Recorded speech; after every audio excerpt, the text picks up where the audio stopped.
All right, we're with Hey, Trevor. Bri. Yeah. and me. You already know me.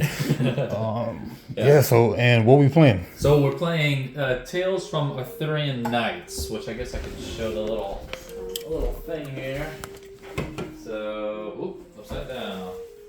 There's a little box cover. Whiskey. Tales from Arthurian Nights. Yeah, pretty safe. So it's kind of a not a spin-off. Well, I guess kind of a different skin for Tales of Arabian Nights.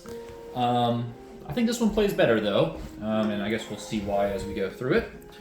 So right off the bat, here is our game board, right? So all the different locations we're going to be going.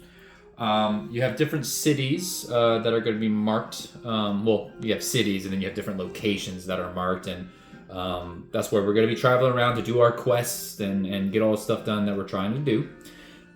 As we go through the ages, which are marked over here, we'll be doing 4 rounds in each age, starting with the Golden Age. Yeah, so first thing is you need to pick your character. So there's a bunch of characters over there. We already have ours all set up, but we have all the stuff for you to set it up once you pick one. Okay. Who are you playing? Dame, how do you say it again? Enid? Enid. Dame Enid. I'm playing Sir Palamides? Palamides. He sounds pretty cool. Oh man, I thought Dame was kind of like a slur a little bit, but it's actually what they say. Oh no, it's a thing. No, it's a thing. I'll be Dame Bradamonte. Awesome. Yeah. All right. So let me go ahead and find. First of all, you need the bag with your stuff in it, which I probably should have had those out. It's no problem though. Oh, good. It looks like I have yours organized, but you already have. All right. So here's your bag. So you already have your tokens in there, so I guess you don't need those. I'll explain how these work. So the first thing, obviously, your standee. So you can go ahead and find your character. It's gonna look like this. You should have it somewhere in that pile. Put the standee on there. We're all gonna start in Camelot. Nice. Perfect. All right. And then the next part, you're gonna have 3 tokens that look kind of like this. They're like little squares. One's gonna have a rose, one's gonna have a cross, and one's gonna have a sword. And those are going to represent your renown. 3 different types of renown.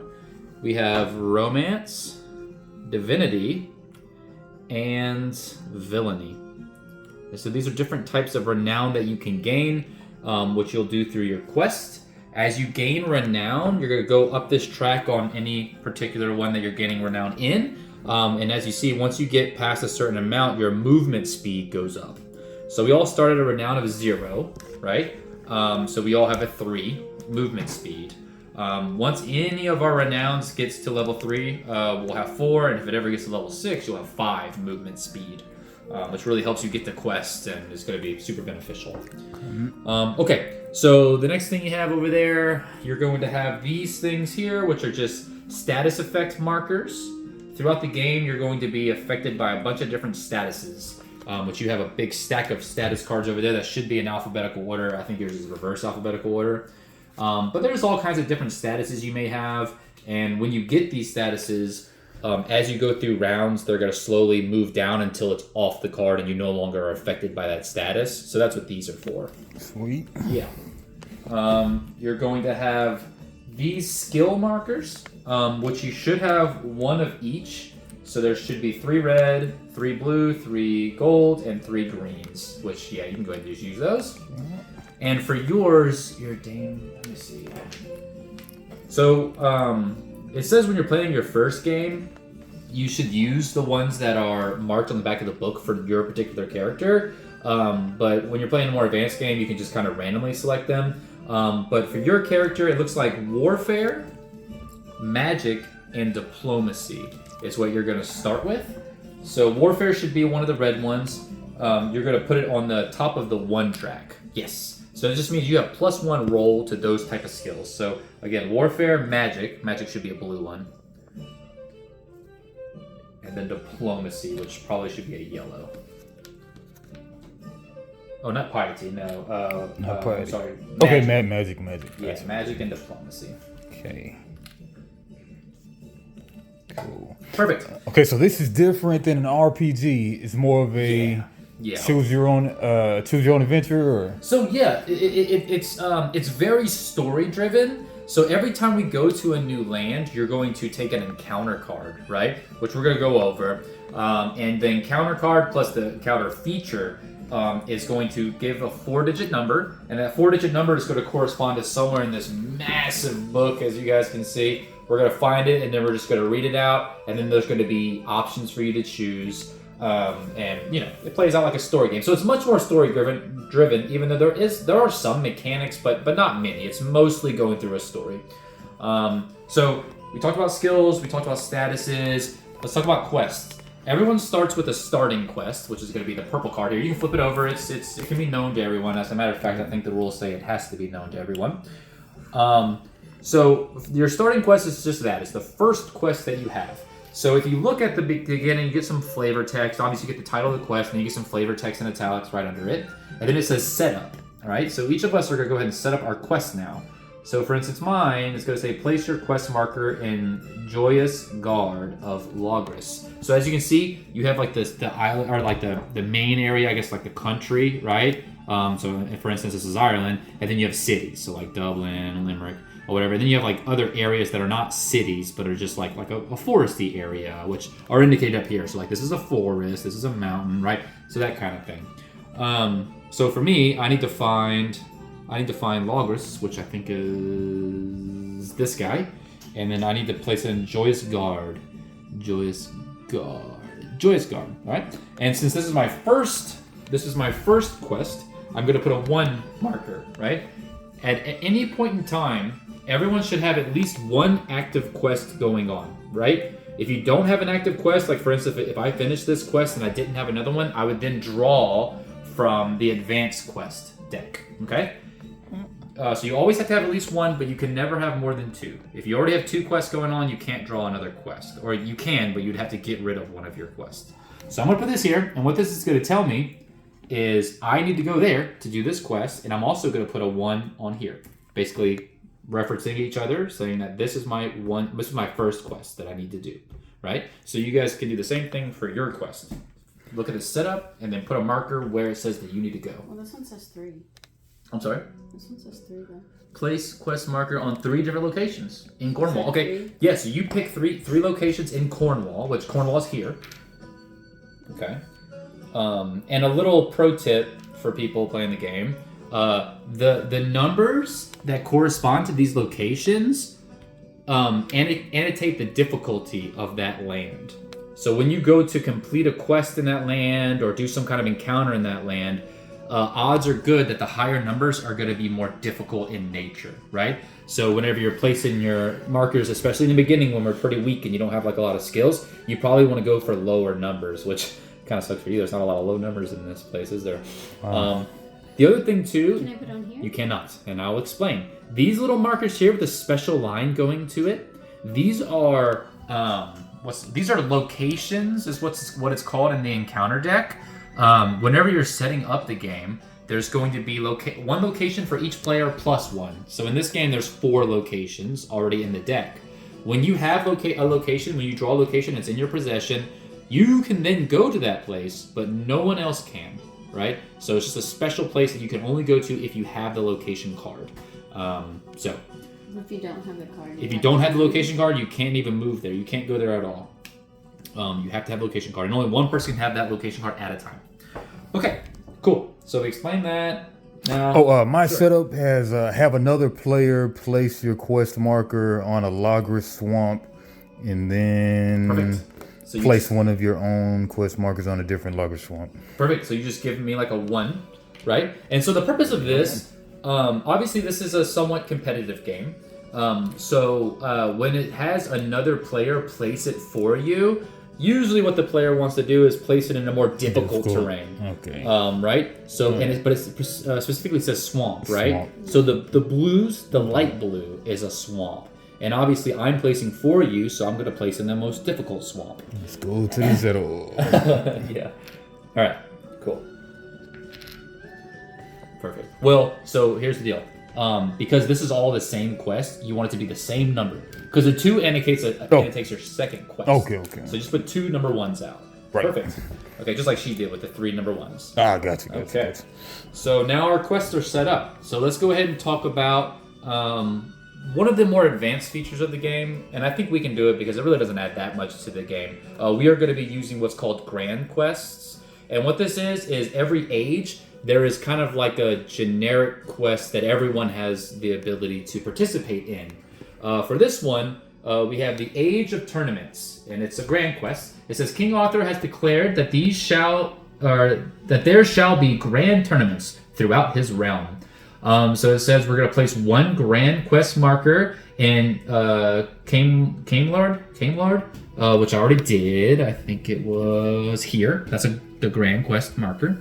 And then in a 3 to 4 player game, we are also going to place 1 in Benwick in Brittany, which I also did. There it is.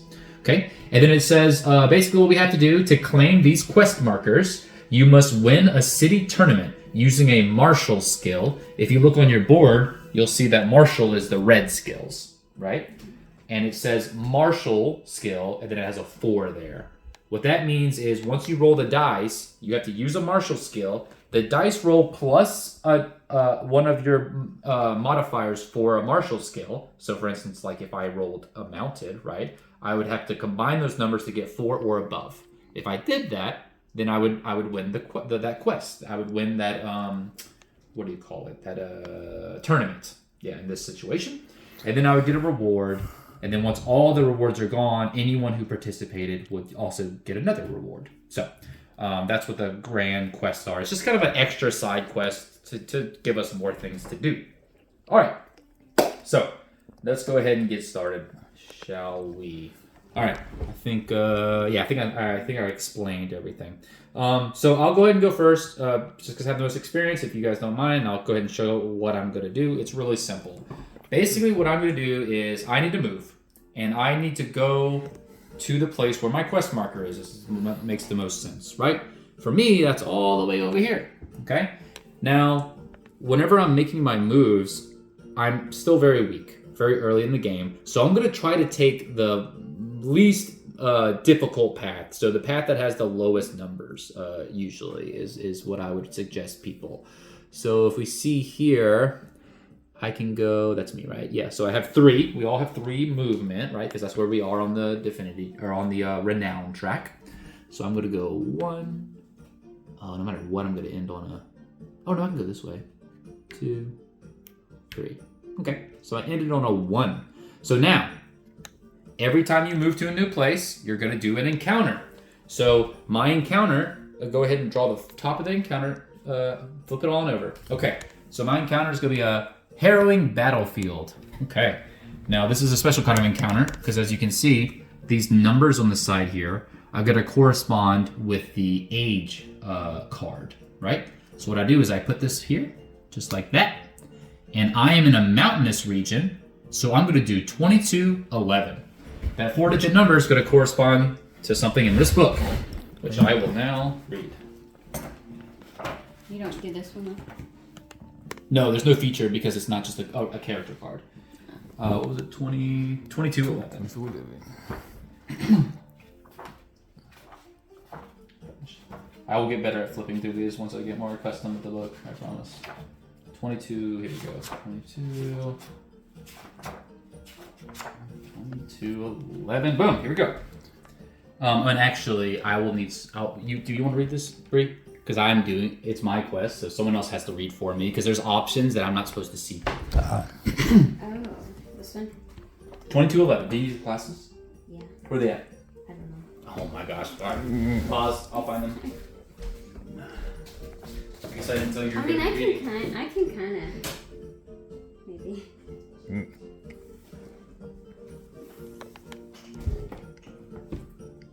It's kind of like a house on a haunted hill. Yeah. Okay. I think so. Hopefully not scary though. Oh yeah. I found him. It's all good. He can edit it out. I ain't finna do that. No, do it live. All right. Okay. After you enter the city, a local lord hears of your arrival and asks you to join him for dinner in the Citadel. You are only halfway through your meal when warning trumpets sound and frantic messenger rushes into the hall to announce that a hostile army is approaching. A short time later, the city's residents have fled their homes to shelter in the Citadel courtyard. Surrounding the castle in a Saxon host led by Duke Horsa, Okay. brother of King Hygist of the Saxon lands. Your host is dismayed and apologizes to you for this unfortunate turn of events. I have only a few dozen men at arms and archers, so I fear I've not the might to break the siege, he informs you. But the keep is well stocked with provisions to feed the people for a month or more. I entrust these resources to your command as a knight of the Round Table. What would you have us do? Okay, give me the options, so don't read like what happens. I don't know what happened. Okay. I'll try. Give me the options. Okay. You may help the people wait out the long siege. Okay. You may lead a daring attack against the Saxon to break the enemy's morale. No, I'm gonna help people out. I'm weak right now. Okay. So then it should say what to do next, right? Then I have to go somewhere else. It says what page to go to, Yes. right? Cool. 2047. Okay. Helping people out. I don't know if I can war right now. I got mounted, nature's lore, and hunting. None of that's gonna let me pop off right now, unfortunately. Okay. My lord, if we are well stocked but poorly armed, let us simply wait them out. You say, the Saxon supply must be limited, and they lack the siege engines to break our walls. Your host nods in agreement. You may use piety to pray for the strength to outlast your foes, or you may use endure hardship to bolster the resistance of the people. Okay, so I don't have either of those as a modifier, but I can pick whichever one I want to do. It doesn't really matter because I have no idea what's the outcome of either, or I don't know the number I need to reach for either one of them, which I want to say I'm not supposed to know. Give me 1 second. I want to make sure that I'm not supposed to know because that would be a big game changer. All right. In Destiny, gaining a skill, gaining a renown, encounter rewards, no, reading a book of tales, encounter cards. Okay. Reading the book. Respond. The reader turns the proper page, the book of tales. After you choose how to respond to the encounter, the reader will turn the second page, number based upon the choice. The reader describes the second part of the encounter, then asks you to choose one of the several skills. Okay. You can choose any of the specified skill types, renown, okay, regardless of if you have a modifier or not. For skill rolls, 6-sided die. Okay, we're going to roll a 6-sided die, I know that. Okay, so it doesn't say... Yeah, it doesn't tell you. Don't... Okay. Notes to reader, when you're reading it, okay. Do not indicate to the knight whether static variable resolution number is involved. Oh, yeah, so I'm not allowed to know which one is easier for me to do. So I'm going to say endure hardship, and I'm going to roll a dice, and I rolled a 6. It's got to be good.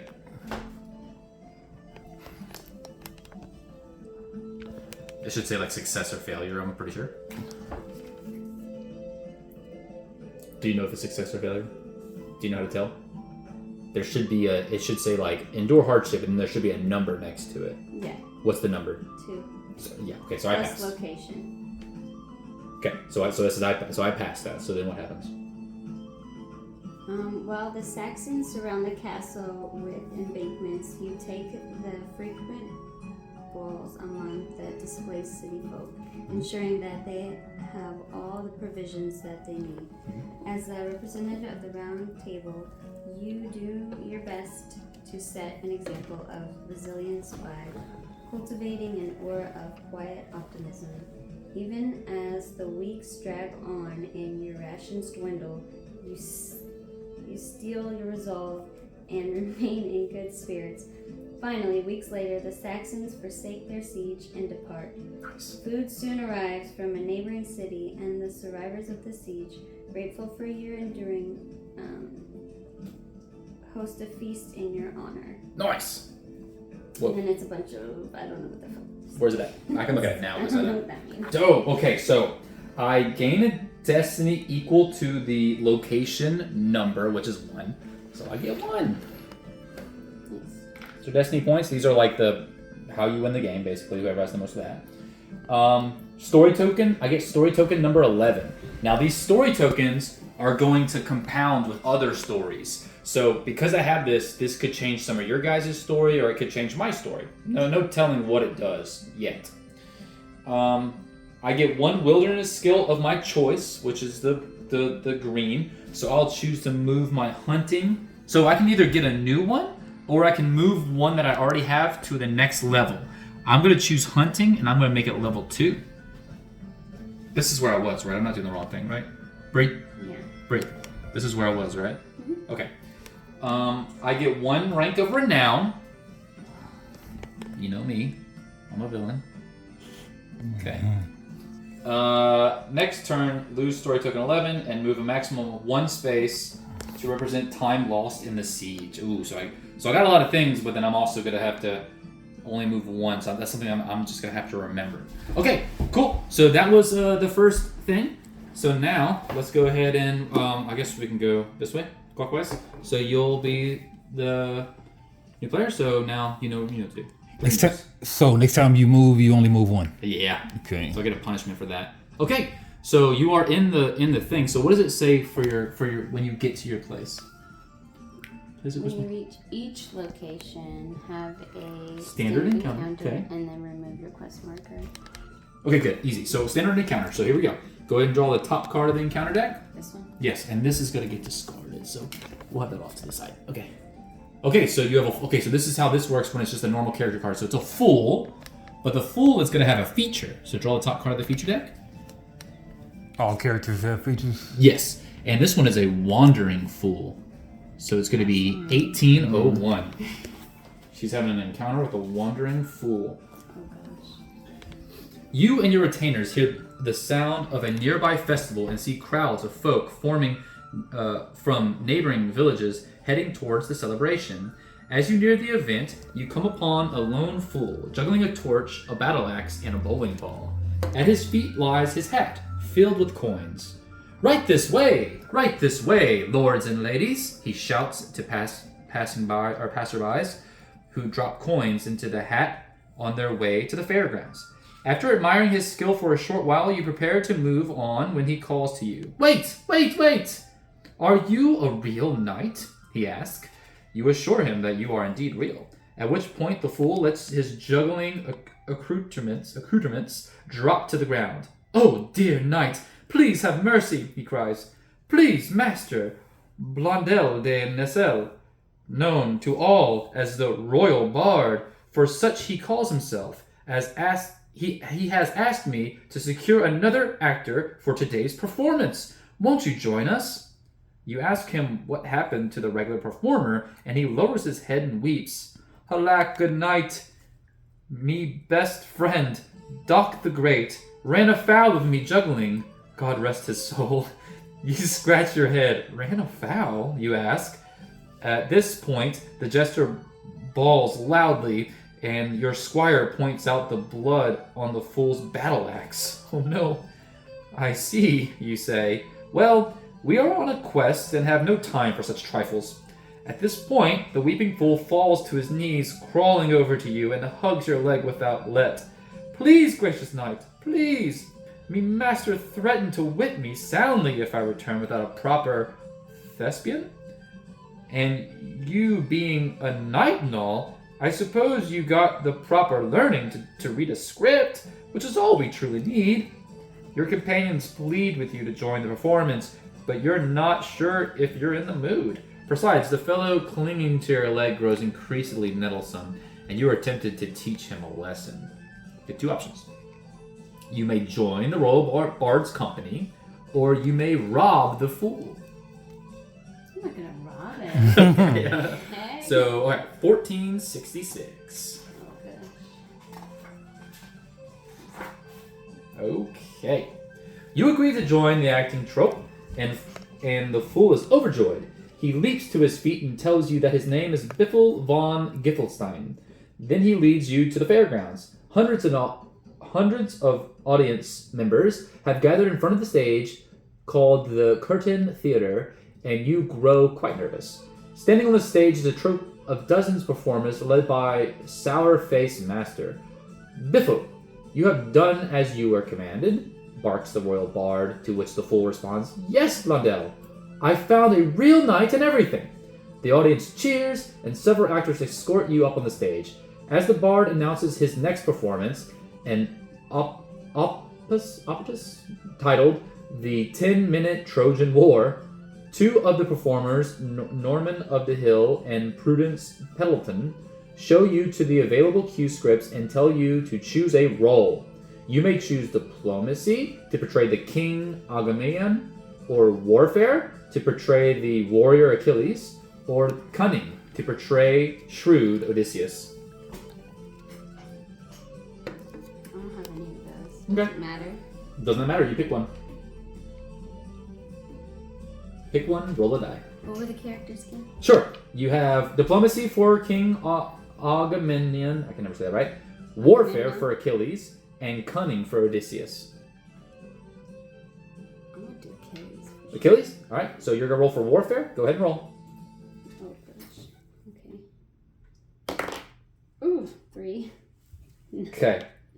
Stand by. You rolled a 3? Mm-hmm. What's your location number? 3. Oof. Alright, so in this situation I can show, so for her, she had to roll a 2 plus location. So a 5. Which that's how it says, like the locations. 3 plus 3. 6. 2 plus... No. 2 plus the location needs to equal your roll.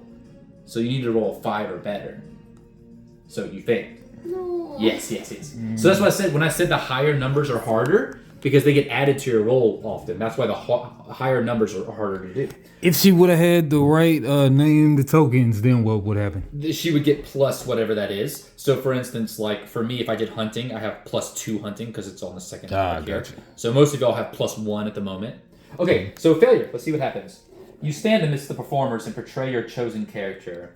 And at first, the audience is delighted with the trope's antics. But you frequently stumble over your lines and botch up the trope's timing. And soon the audience starts to heckle you and throw rotten tomatoes at the performers. Worst of all, your blunders cause the performance to run over 10 minutes, apparently a black mark upon the entire company. By the end, the audience boos and hisses, and the bard publicly fumes at you for destroying his reputation. You stomp off stage, covered in rotten tomatoes, trapeze back to the main road with your retainers following ashamedly behind you. Gain diplomacy, become scorned. So you get something. You learn from your thing, but then you're also going to become scorned. So scorned is one of these things. What do you call it? The status effects. So it should be there you go. And then the way it's going to work is you're going to start it on 0. So the little markers that you have, starts there. At the beginning of your turn, it's going to go down. Once it falls off of the last number, you're no longer scorned. But let's see. So upon gathering this status, lose 1 rank of renown. You don't have any renown, so you're fine. Of whichever one's highest. Whenever you gain a destiny point, gain 1 fewer. When you lose this status card, you gain 1 skill of your choice. So that's nice. So just in 2 rounds, you're going to get a free skill. Okay, that was that. Oh, also, we did another thing, didn't we? You got your first thing. So this is going to go on here, right? And basically, you have to get all 3 before anything happens, right? Okay, cool. So we're good to go. So now it's your turn. Go ahead and move up to your number of moves, which is 3. Let's go ahead and knock out the 0. Oh, that's yours? Okay, awesome. Sweet. So go ahead and... what is your quest marker, or what does your quest thing say? When you reach each location, have a standard encounter, and then remove your quest marker. Perfect. When both markers have been removed, the demon flees to the netherworld. Gain 1 destiny one spiritual skill of your choice.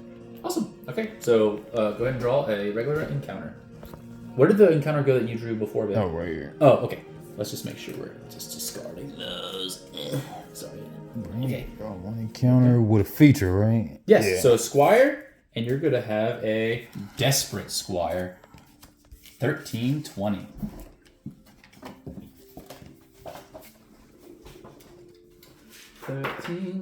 Here we go. In the distance, you hear angry shouting and eventually come upon a group of villagers holding a trial. A squire named William is accused of murdering the knight he served, and although the lad does not deny the act, he claims to have saved the honor of a young maiden towards whom his master had illicit intentions. The maiden herself backs up William's claim and says she is grateful for his rescue. Upon your approach, the local elders demand that you, an emissary of the Round Table, pass judgment on the squire. You may... Okay, so these are the options you have. You may argue that William should be set free for acting in the interest of the maiden, as his conscience commanded him. Or you may argue that William must atone for the sin of murder, no matter the cause, by joining a religious order. Or, a third option, you may argue that William should be executed for betraying his master, for his master's knighthood granted him the right to act as his own code dictated. I'm a knight, so I don't know. You don't. It doesn't have to be a personal choice. Just you can play a character. He could join the monastery or go free. He's desperate. I don't know. He's a desperate squire. Let's let him make it A. So let him go free? Yeah. You should go free? Okay. 1606. 1606. The maiden... so this is you talking. The maiden's honor demanded that the squire act in haste to safeguard her chastity, you declared. Therefore, he must be set free forthwith. Many in the crowd gasp at your ruling, but they feel compelled to obey since they call upon your services. You gain 2 destiny. Nice. Cool. You gain honor, which honor should be a skill. And you gain 1 rank of romance. Ooh. You are... No, this one. Okay, so you get 1 romance. Very good, very good. Okay, awesome. So, and then you take the marker off and you put it on your thing. That one right there. Yep. Right there. Perfect. Okay, let's go ahead and do another one. So where am I? I'm here. I'm gonna move 3. Yeah, let's go. 1, 2, 3. Ooh, I'm gonna be the first one. Okay. So I need to choose one or the other. I think I will. I'm not gonna roll a 4. There ain't no way. I'm not gonna do the grand quest. I'm gonna choose to do a normal encounter. You can go and draw my encounter card, babe. Okay. Ooh. Okay, and I'm in the city, so it's gonna be the. Oh, you know what? I messed that up earlier. Mm-hmm. I did. This is mountain, and I did this on accident. Oh, the colors are close. So, oopsie daisy. For the people at home, I messed that up. That's okay. I'm gonna do it right this time. It's gonna be the city, so it's gonna be 2209. 2209. 2209. Oh my goodness, that's all the way back here. 2209. Good. Oh, here we go. Ready? Okay. All right. 2209. Yep. You enter the city limits after nightfall, exhausted from your journey and grateful for the opportunity to rest. Before entering the city proper, you spy an ancient stone archway that stands freely on its own at a height of 10 feet. By the full moon's light, you can see remnants of elaborate carvings adorning the archway's columns, but it is most difficult to discern what the weathered figures once portrayed. Presently, the archway fills with light. The air around you turns misty and hums as though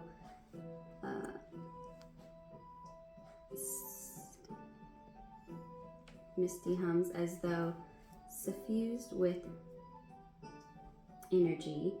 Before you can react, a frantic man runs up from the city. "Good night, come away from that arch," he hollers.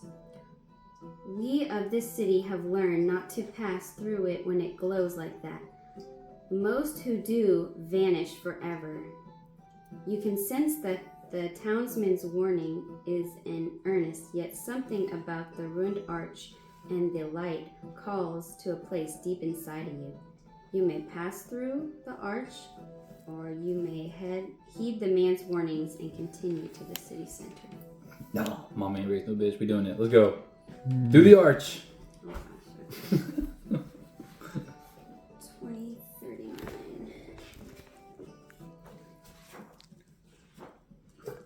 The arch we go.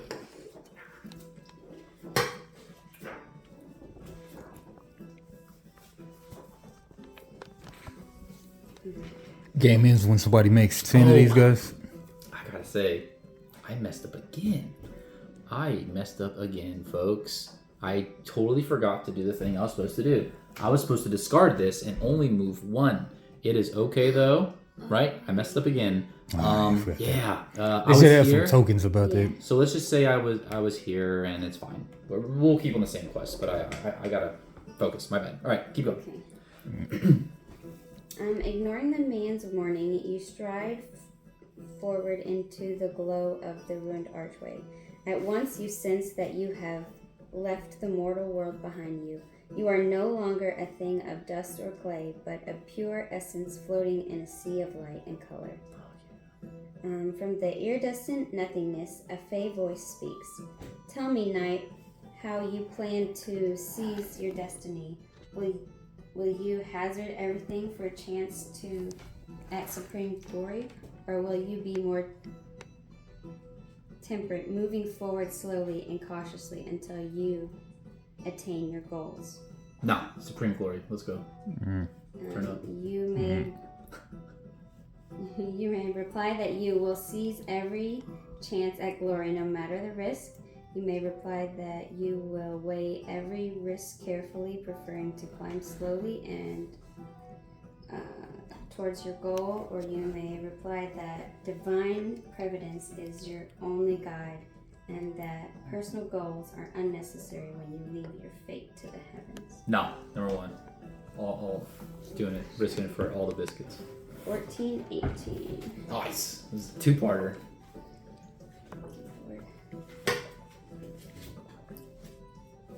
Say 1418. 1418. Good year. Probably not. Probably not a good year. 1418. Splendid, says the voice. Tell me roughly where thou art bound, and I will send thee somewhere interesting, attended by some diverting companies to brighten thine expedition. You have scarcely formed a response in your mind when a dozen tiny winged fairies flutter about in a friendly swarm, joining your return. Then your view abruptly changes and you find yourself returning to the terrestrial realm. Gain one destiny, one rank of romance. Nice. Become accompanied and place a magic skill marker and a nature lore skill marker on top of accompanied status card. Ah, okay. Accompanied. Oh, that's the first one. Okay. And then choose a region on the map and have another player place your knight token on any space in the region. Okay. Or any sea space connected to it. Lose pursued? Okay, I'm not pursued. But what was the things I'm putting on accompanied real quick again? You said magic? Gain one destiny. No, I know. What was it? Yeah, go ahead. Okay, become accompanied. Yes. And place a magic skill marker and a nature lore skill marker. Wait, but, oh crap, my nature more. It says nature's lore, not I'm assuming not the one that like I have on my rank. So I'm just take a different one, I'm guessing. It says nature's lore. Is that like an extra one? Okay, good. Great. Okay, so all right, and then you said so I guess I moved yours, so you can move mine. I want to go somewhere in Scotland. So you can put me. You said anywhere, right? In the region.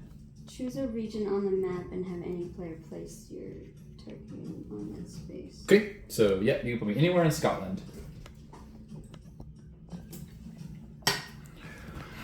Okay, thanks, man. You were reading from 14 what?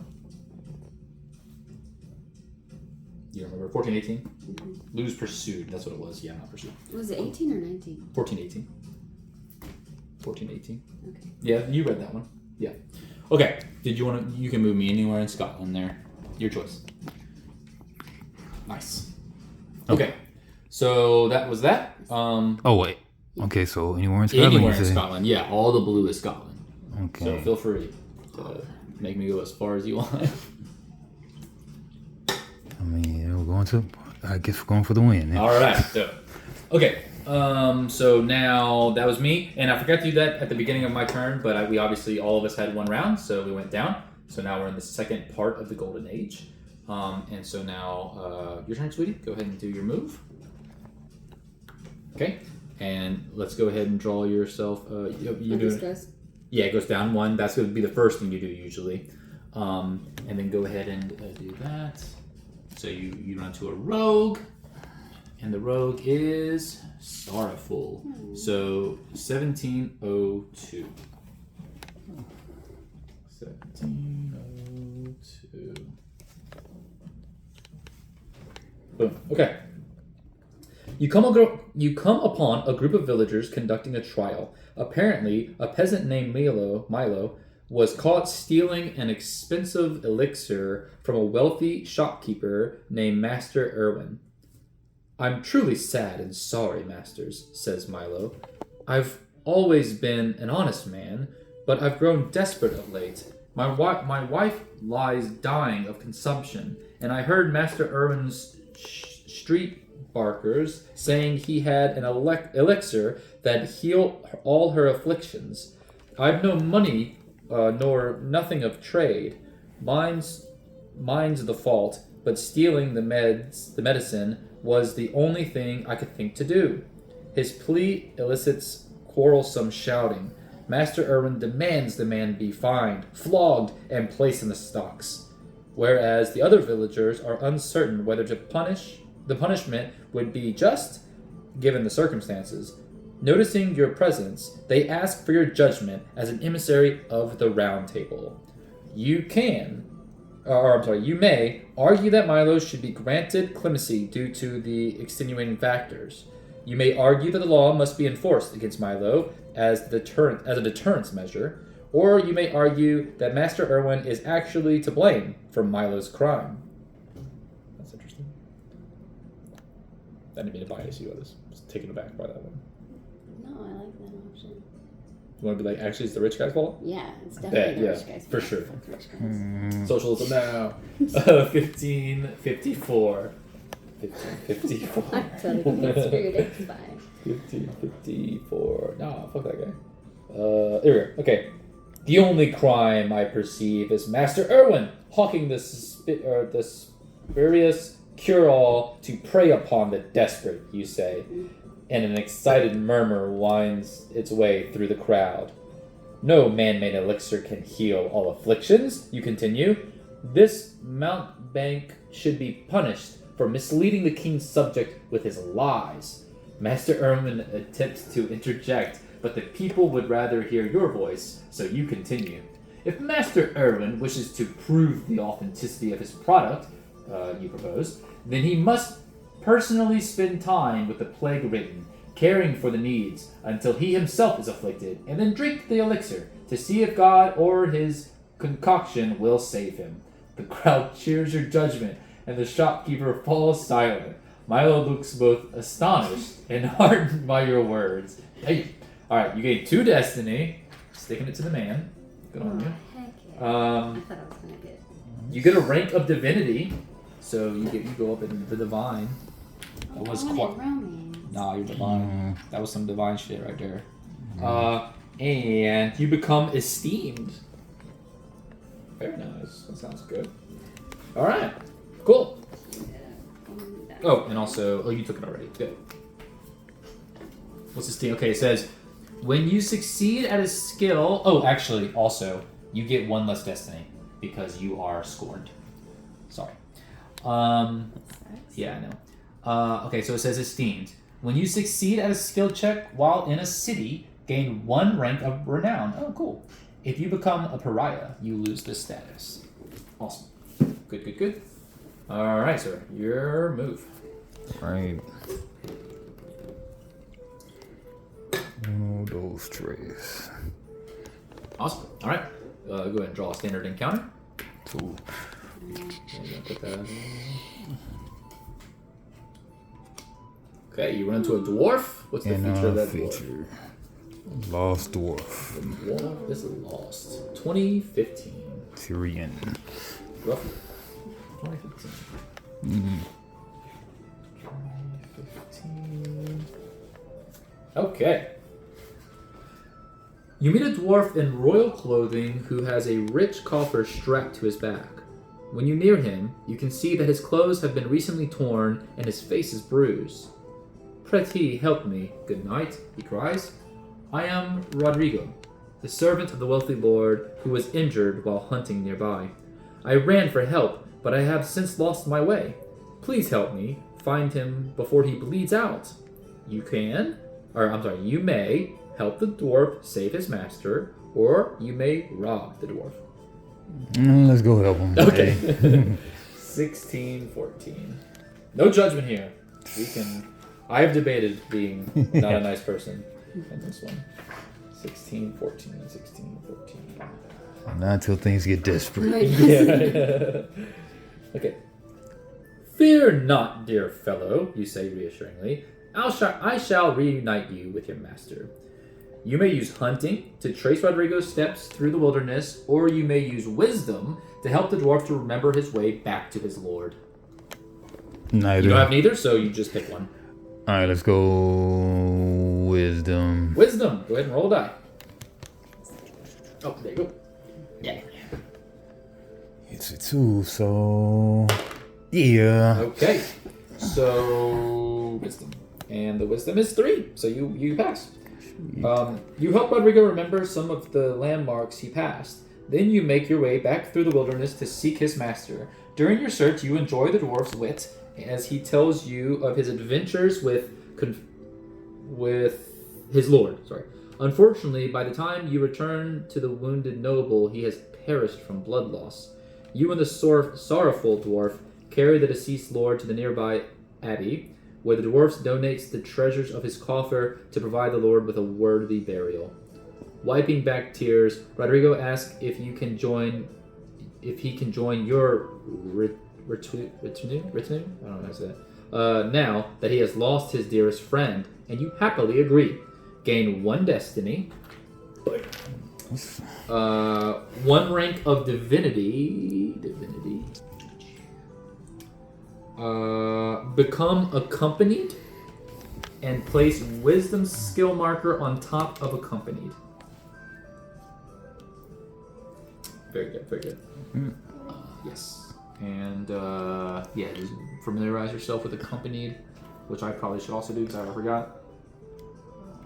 You may add +1 to each of your die rolls that corresponds to these skill markers, and you may receive this status multiple times, adding new skill markers to this card as instructed. This status never expires. Very nice. Okay, good. Right. So it's back to me. So let's go ahead and move down to the 3rd part of the Golden Age. All right. And I am here, and I no longer have my movement issue. So I will then go ahead and go. And you can travel by sea. There is no penalty for it. So just so you guys know. So I'll go 1, 2, 3. All right. Can you go ahead and get me? Is this The Office? But like, not The Office. It's that one song. Yeah. Okay. So I run into a blessed night. 1203. Here you go, love.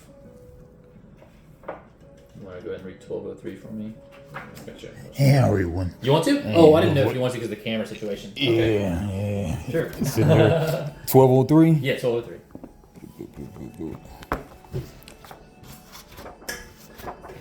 I would read them all if I could, but I can't read my own. So. Oh, yeah.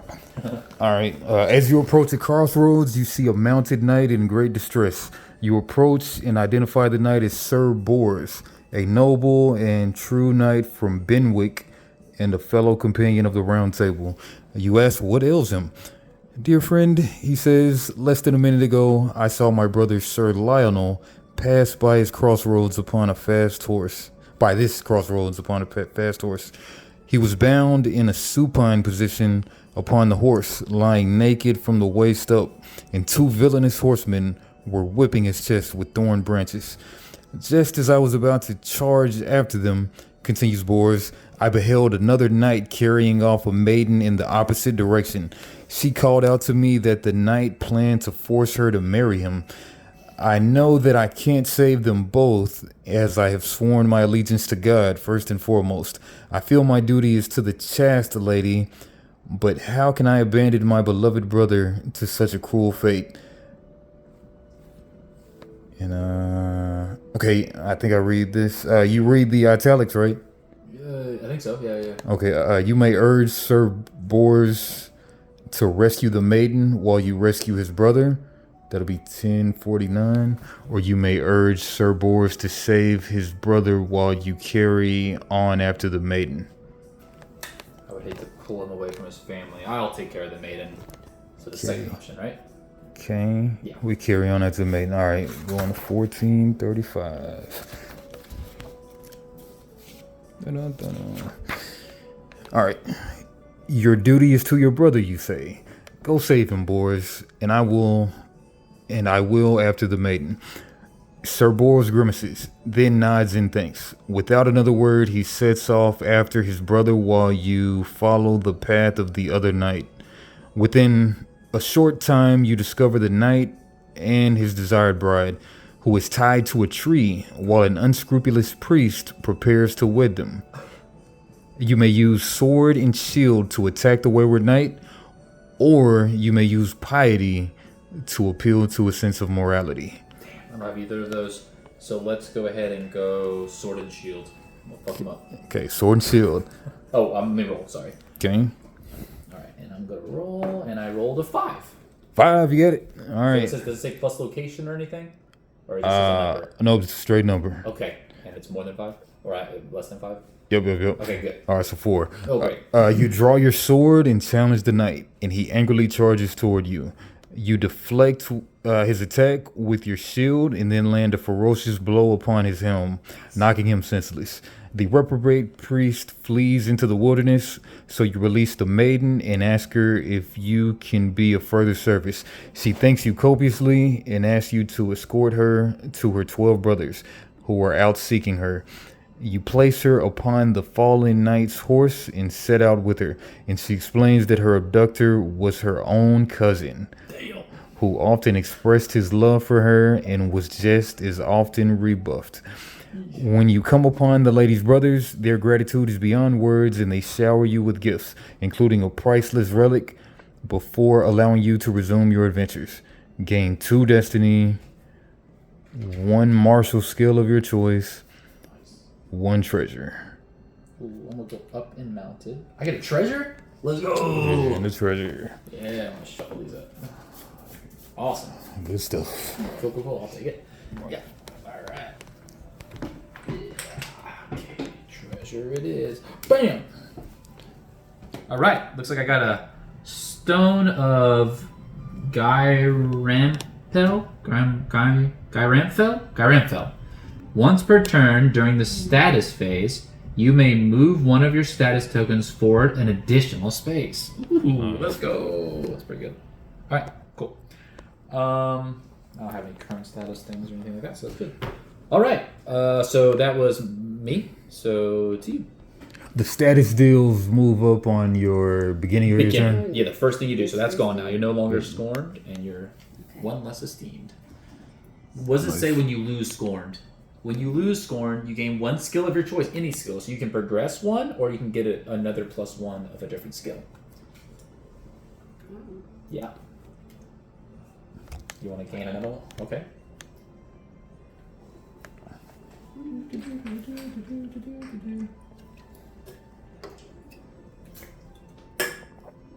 That's the first time I've ever gotten a treasure in this game. It's pretty cool. I want that one. I want magic or nature? Yes. Probably nature. I would pick nature. Does the first player token change as the ages change? Oh, it probably should have been changing this whole time. But I mean, we're going. Yeah, I think it is age actually. I think you're right because obviously we just keep going around until the age changes. Yeah, I'm pretty sure you're right. All right. So your turn, right? Mm-hmm. You lose your thing. I put this back Yep. in here. He doesn't have. It's not a big deal. But you can if you want. And then you are over here.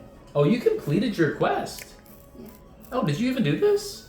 Oh, or did you? I just got Oh, it. you just got there. Okay, never mind. So you still have to finish I have this. to finish this. All right, But so let's. then I will finish it, yeah. Ooh, so you run into a giant, and your giant is wise.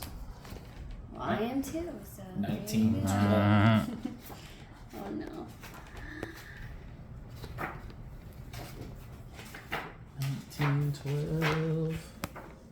1923. 1912. All right. You hear a loud sigh and look up to see a melancholy giantess sitting atop a hill. The gloomy Golith looks down with sorrow into the yawning valley below her. She notices your presence and pats the ground beside her, inviting you to join her vigil. She then introduces herself as Wilhelmia. Wilhelmia? Right. As you peer down into the vale, Wilhelmia points to two villages separated by a narrow river. For generations, those two towns have been at war, she explains. They were once a single city that unraveled over a quarrel long since forgotten. Over the years, each village has attacked the other with no resolution to the conflict. I mean to put a stop to this endless suffering of those folk. Will you aid me in this adventure? Got two options. You may attempt to reunite the two villages, or you may attempt to end the conflict by destroying one of the villages. 15. Come on, you don't want to have any fun. 1524. You're destroying the whole village? What the I heck? will. 1524. Let us descend the valley together, you suggest to the giantess. That will surely attract the people's attention. Wilhelmia laughs heartily and allows you down. Oh, no, I'm sorry, and follows you down. Then stands astride the two banks of the river. The people of both towns are terrified of the giant, but seeing her stand peacefully beside the Knight of the Round Table draws them out of their homes to speak with you. You may use honor to remind the villages of their former glory, or you may use piety to remind the people to respect the gift of life. Pick one and roll. I don't have either. Well, pick one and roll. What was it? Honor or piety. What does honor do? Remind the village of their former glory. No. Piety. Remind the people to respect the gift of life. Roll. Let's get it. What'd you 5. 5. And where's your location? 2. 3. So 3 and 2. You did it. You did it. Just did it. You admonish the people and remember their spiritual nature of life. For too long have you forgotten the bounty of mercy, you remind them. Let the coming of this compassionate giant demonstrate that no creature, great or small, should abandon the desire for peace. The people of both villages admit that they had stopped perceiving their neighbor as fellow human beings. The village elders agree to set aside their weapons and instead pick up the tools to build structures for all to share, beginning with the communal church to unite them. In response, Wilhelmia carves 2 massive stones and places one on either side of the river to serve as the foundations for the new church, whose frame will span the very river itself. Gain destiny equal to your location. So 3 destiny. How much destiny you got? Oh, no. I only have 1. You're good. I'll just make sure we're not getting into the 5 territory. There you go. Destiny equal to your location. One spiritual skill of your choice, which is the blue. Sweet. Ooh, you gain 2 ranks of divinity. That's pretty good. You're the first one to break into the new area. Nice. So you got 4 movement now. Ooh. Very nice. All right, cool. And your turn. Don't forget to move your. You haven't. You don't have any status effects. Okay. So you go ahead and move. Then I guess. Alright. Oh, 3. before we do that, sorry. You finished your quest though, didn't you, sweetie? Yeah. Okay, so let's do that real quick. Sorry. Okay. When you remove all 3 markers, you reclaim the shield. Okay, so you get another destiny. Sorry. Another destiny. 1 wilderness skill of your choice. Oh, I only have 1 left. But you can move up the ones you have, which is what you probably should do sometimes. That's helpful. And this will go away, and you will now draw a new quest. Okay, you got a new quest. So you need to place your markers. So it says place your quest marker on 3 non-adjacent sea locations in the North Sea between Kate in Scotland and Calasses in Normandy. So yeah, Kate and then something in Normandy. Where would that be? Where's Normandy at? Normandy, way down here. Oh, okay. Oh, so it's just in this sea? Sea, yeah, so 3 different sea locations. When you reach each sea location, oh yeah, cool. Looks like they're all pretty standard. So in this sea, I just have to do that. Yeah, in this sea on that side, so between those 2 locations, yep. Is this quest 1? Right? Yes, because you don't have a second quest. Perfect. Very good, very good, very good. And then you just take another 1 marker and put it on this to indicate that this is quest 1 and it corresponds to those locations. Perfect. Okay, so now your turn to move. Alright, go to my big 4. Awesome. And you just do a normal encounter, right? So go ahead and draw. Ooh, okay, so put that against the thing. Alright. And you are in a what? Light blue. Swamp. Swamp. So 2254. 22, yeah, Right? 54, yeah. Blue kind of looking gray. Yeah. Yeah, it is a little off there. 2254. Here we go. You are traversing a low-lying marsh, sloshing through knee-deep, brackish water. As the wind picks up, you glance at an ominously darkening sky. With alarming suddenness, a heavy downpour erupts, and lightning arcs through the clouds above. Roaring thunder follows almost instantly as you find yourself in the midst of a tempestuous storm. Within minutes, the water level of the marsh rises perceptibly, and you realize with dismay that you are at risk of drowning in the sudden deluge. Just then, a stone's throw away, a glint catches your eye. It appears that a long buried treasure has been disinterred by the surging waters. You get 2 options. You may try to acquire the treasure before making your way out of the marsh, or you may try to escape the flooding marsh immediately. Risking it for the biscuit or getting the safety? I'm still low on my stuff. I think I'm going to play it safe. Play it safe. Okay, so you escape the marsh immediately. 2045.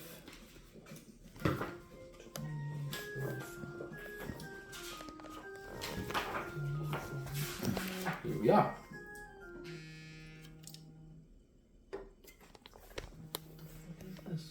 How you doing that? I don't know who you are. Leave me a message. Okay. 2045. Okay. You may use mounted to try to flee on horseback, or you may use sword and shield to try to cut your way through the undergrowth of the flooding marshlands. Mounted or sword and shield. Looks like you don't have either. Yeah. Yeah, let's go mounted then. Mounted. Go ahead and roll. The dice is... Where's the dice? Yeah, it's only wisdom that would be affected, I think. Yeah. Yeah. Alright. Roll it. Get the message. I wonder who that is. No whammies. Ooh, 6. crit 6. Yeah. Very good. Let me see what this is. Texar Inslee. What the fuck? Here, can you read this? I need to probably take this. It's he succeeded on mounted. Okay. I'll be right back. But it is Friday night. Yeah. I don't know what's going on. Right. Yeah. Spurring your horse onward, you skillfully navigate the flooding terrain, taking care not to direct your mount anywhere that it would become mirrored or lose its footing. After an hour of meticulous navigation and horsemanship, you manage to escape the marsh and return to higher ground. Gain destiny equal to the age. Age 1. Okay. 1 martial skill of your choice.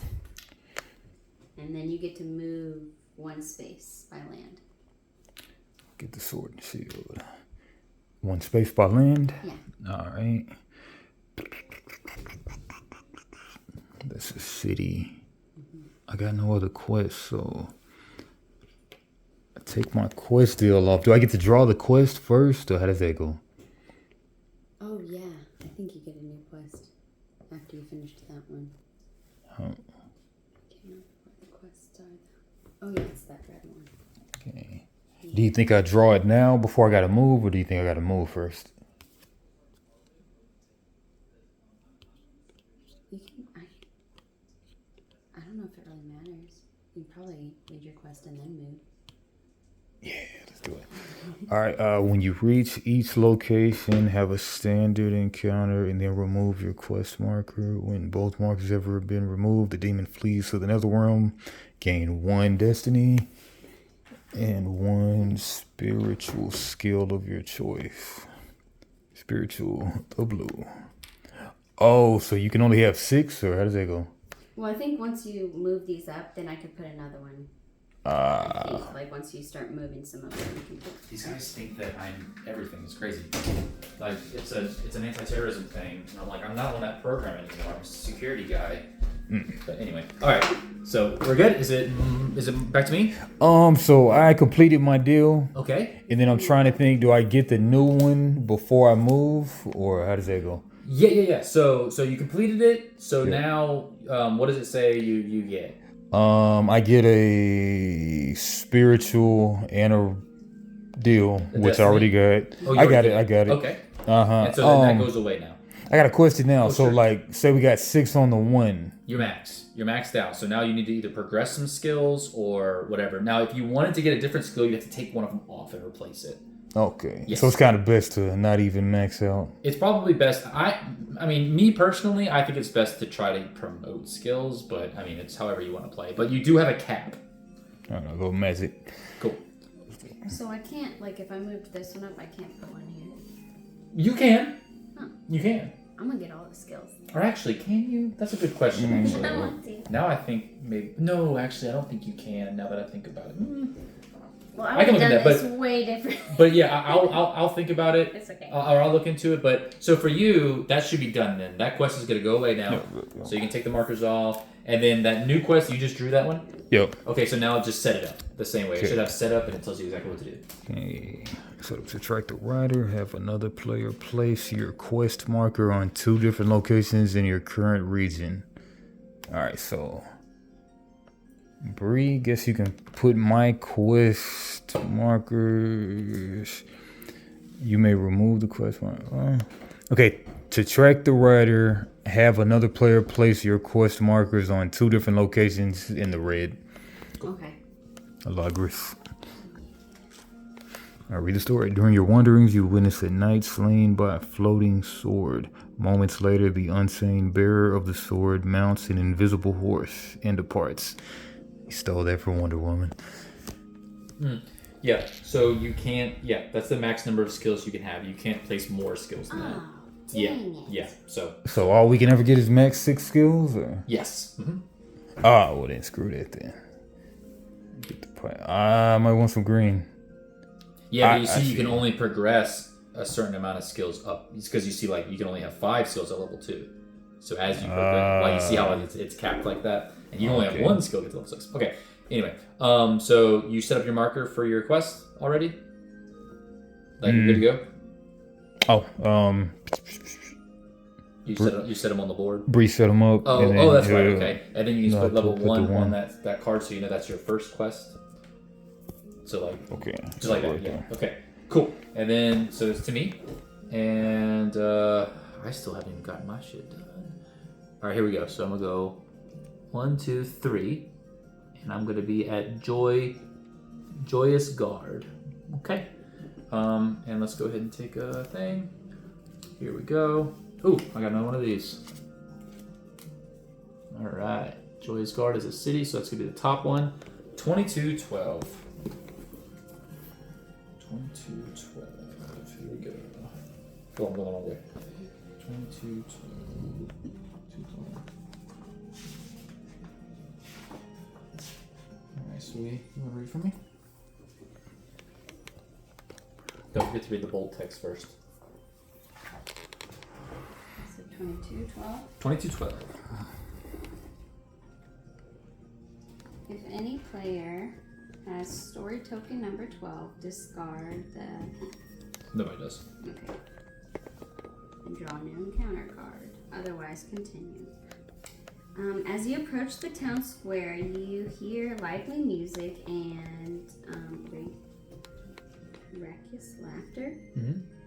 Rounding the corner, you find the plaza overflowing with townsfolk in the midst of a lavish outdoor banquet. As you survey the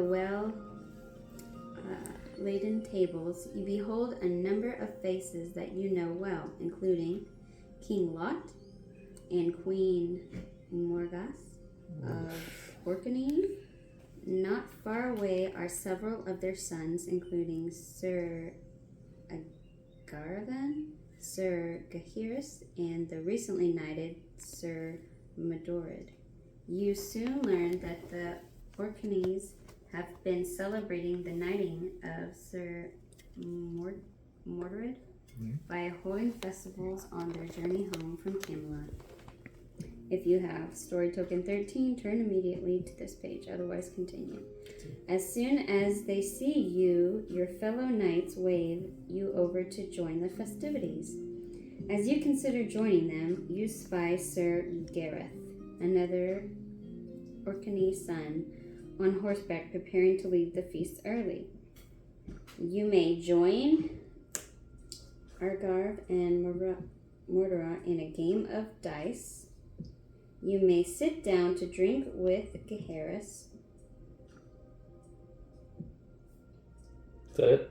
And then if you are unhorsed, I'm not. okay, I'm mounted. Okay. Or I'm not unhorsed. That's a status. you can drink or play a dice game. Ooh. I'm feeling lucky. Let's play some dice. 18, 24. Nice.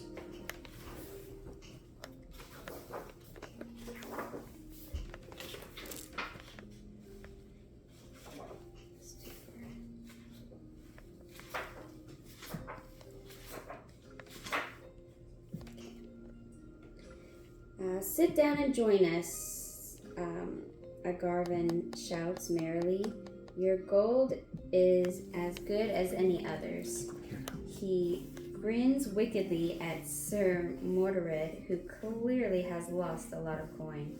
Come, brother, buck up, sneers Agarvan, holding you a set of dice. Perhaps your luck is about to change.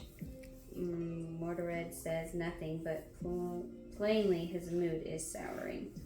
You may use wisdom to try to win by seeing through your opponent's bluffs, in which case you must also choose to play either a quick game of low stakes or a long and more difficult game for high stakes. Alternately, you may use cunning to cheat your way to victory. Ugh. I don't have that. I don't want to cheat. I'll do the first one. So so I can roll. 3. Okay, did you choose low stakes or high? Oh, I was supposed to choose one or the other? I mean, Hey. I probably should have known that before I rolled. I didn't know I had to choose one of those before I rolled. Sorry. But yeah, I guess I would do low stakes. Do you need to know the number of my town? It's 3, if you need to know that, because there's like plus location or anything like that. No, it just says. You said low stakes? Yeah. It's 3. 3 is what I needed? Yeah. Shit, let's go. You and your opponent ante up modestly, then each of you rolls 5 dice into a personal cup.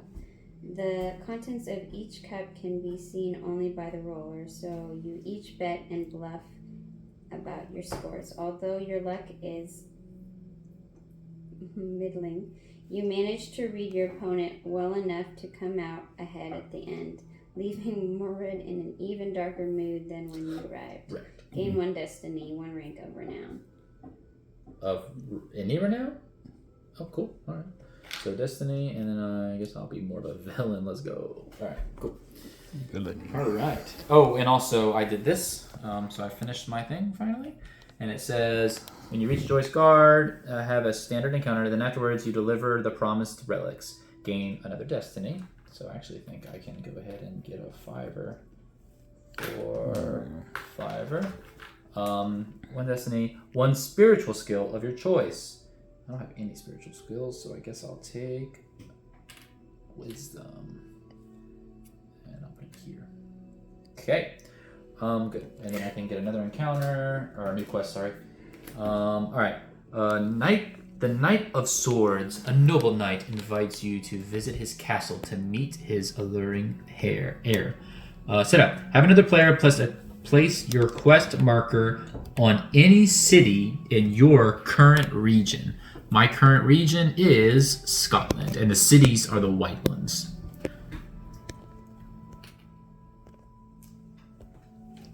Nice. Okay.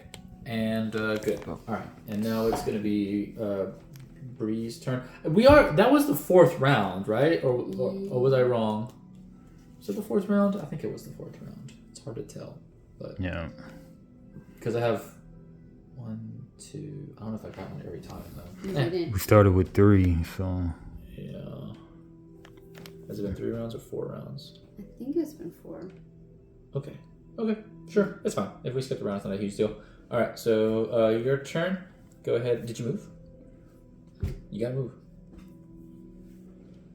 Don't you have a quest marker? A new quest marker out? Yeah, they're all the way around. You could travel by sea. That's not any faster. I mean, it might be.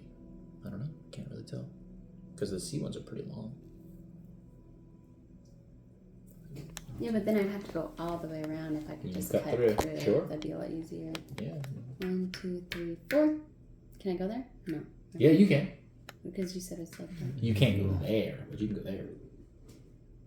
But you see, you're gonna have to backtrack because I guess you could go through Camelot. It's not a huge deal, but you can't go. You can't go to these other places, but you can go there. 1, 2, 3, 4. That'd probably be a better idea. Okay. Okay. Go ahead and draw your encounter, and you're on a city. Oh, I mean. You ran into the queen, an enchanted queen. Oh. At that, 1104. This is gonna be interesting. 1104. All right. If you have story token 19, or if any player is currently engaged in the quest title, or is engaged in the quest title, escort the queen. I don't think anybody's escorting the queen, right? Are you escorting the queen over there? Nope. Okay. Then discard and blah blah blah. I'm not doing that. Otherwise, continue reading. Out of the mist steps a cloaked figure, her face hidden in a dark hood. Greetings, dear knight, she says. I am the sovereign who requires your aid, and my need is great. If this is the age of the final wars of Britain, turn immediately to 1323. This is not. We are in the Golden Age. Otherwise, continue reading. Queen Genevieve learned of my love for her cousin Gingamar, Jesus, people, Pokemon names, and bade Arthur banished him from Camelot to spite me, the lady says. I have spirited my beloved to a place of sanctuary, but I will be revenged on the king and queen for this affront. Will you aid me? 3 options. You may help the mysterious lady take revenge on the author and Genevieve. You may demand the lady reveal herself, or you may attack the lady. Straight up murk. I'm not one for revenge. So. Murker. No, Take her out. No. Okay. No, do the second one. Second one, demand she reveals herself. Sick. I like it. 1744. No creeping over here. 1744. 1744. Okay. Since you have asked me so boldly, I shall answer in kind, she says, drawing back her hood. I am Queen Morgan of Gore, sister of King Arthur and wife of King Erne. But my ambitions extend beyond such mortal trappings. The dark fae themselves acknowledge my power. She steps audaciously close to you, her sweet breath mingling with yours. Now that my paramour is banished, she continues, I shall need another, and your boldness suits me well. You may accept the queen's invitation to court her, or you may resist her offer of companionship. They had lesbianism back then. I'll court her, why not? Hell yeah, let's get it. Girl. 1919, turn up. 1919. She about to get courted. Morgan touches your face with her fingertips and closes her eyes, and you feel compelled to close your own. When you open them again, you find yourself completely under her spell, hoping that she will accept your undying love. Gain 1 destiny. Okay. Sick. Did that. Story token 3. Oh shit, the saga continues. And 1 rank of romance or villainy. Romance. Of course you would do that. You're pink. Romance. Hey, we're all level 2.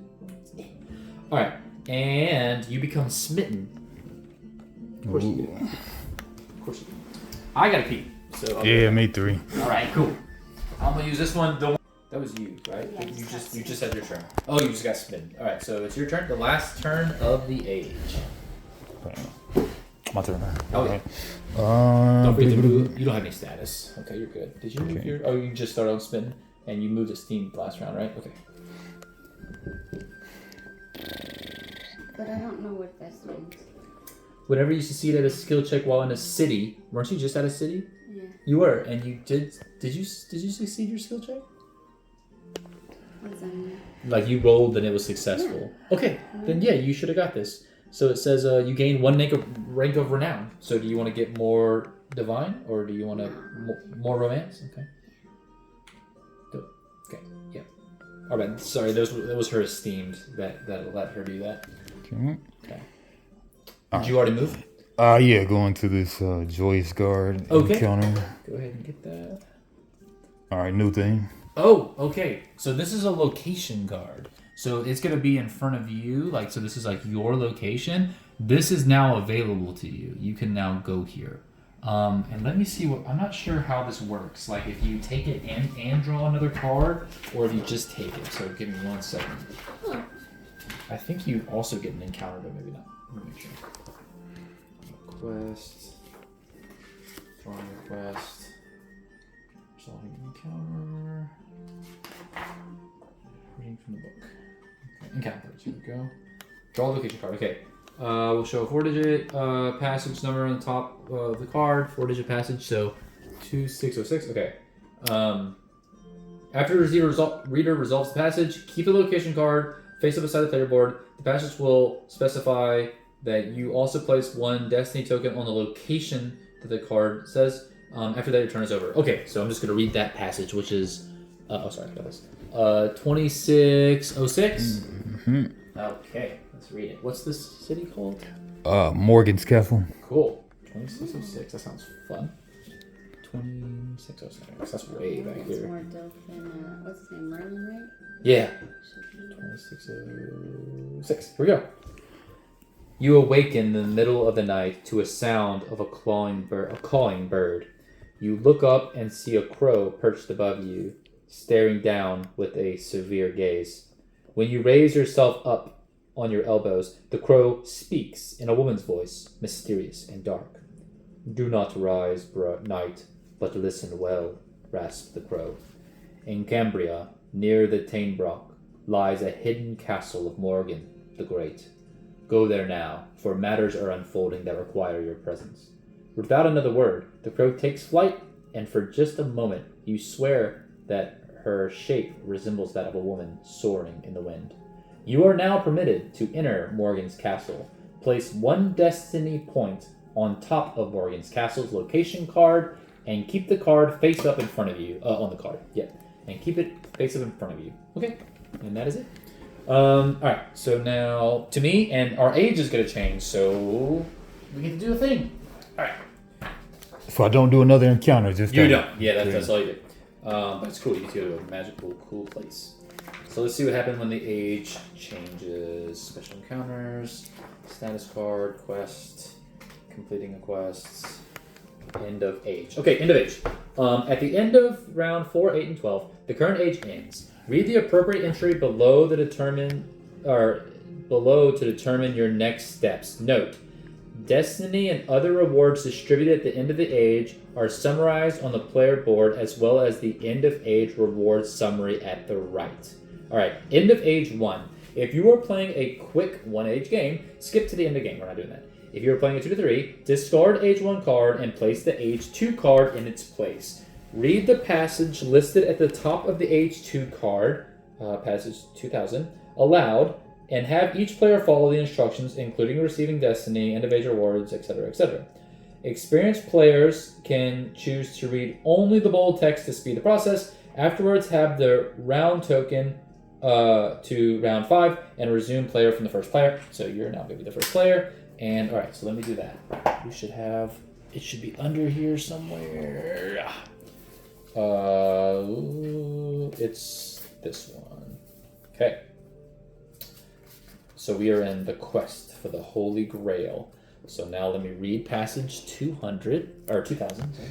Before you do that, Sure. so my quest deal, it's asking me to do all kind of stuff like roll a 4, but I got that, so I don't have to deal with this. Or What does it say? Like, what does the beginning of it say to do? Does it say like do a? at each location, you may remove the quest marker by using nature, lore, or cunning. Oh, you gotta. I think it's similar to like these things, which are now gonna go away, by the way.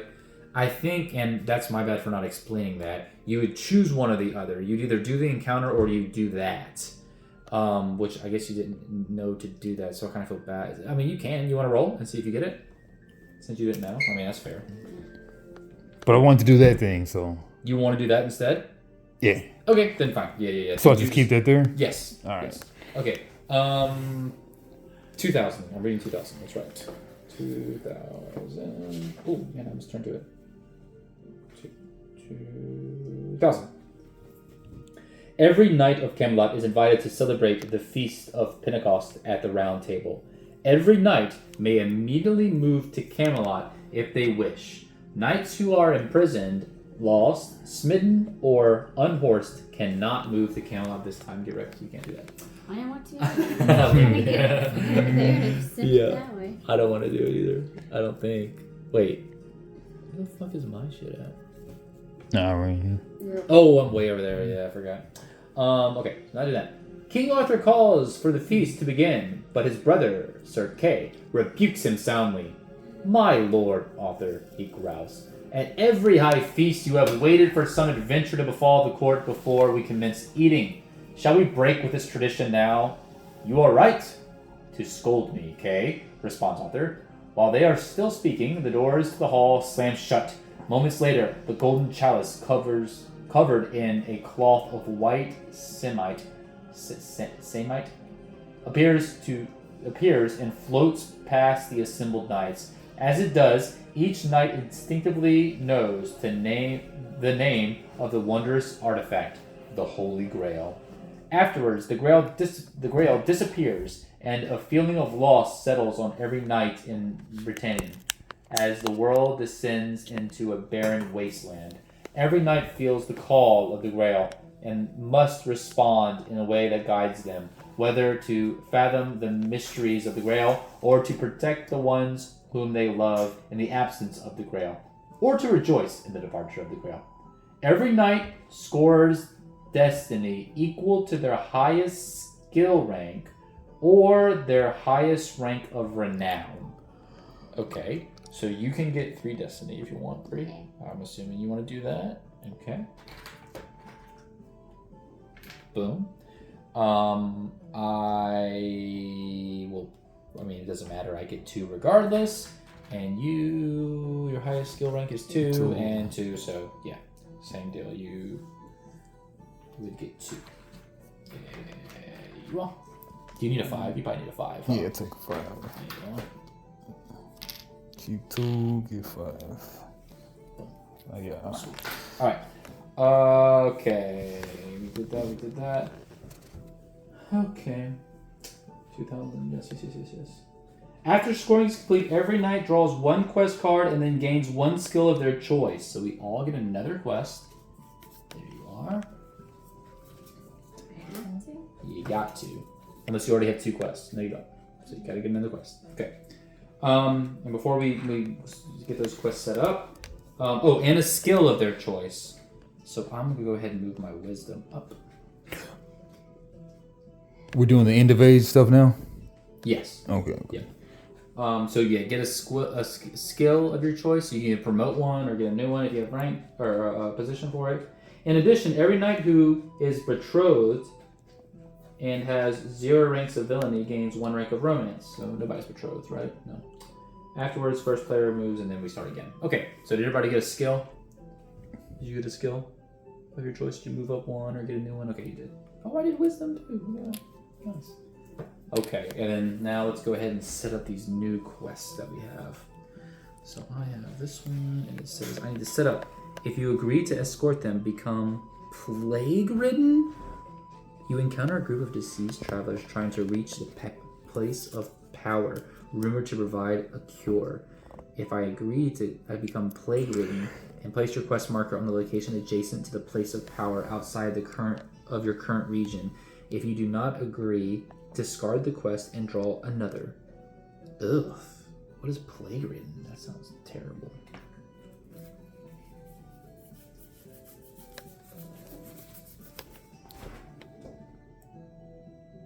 Move limit is reduced by 1. That's it.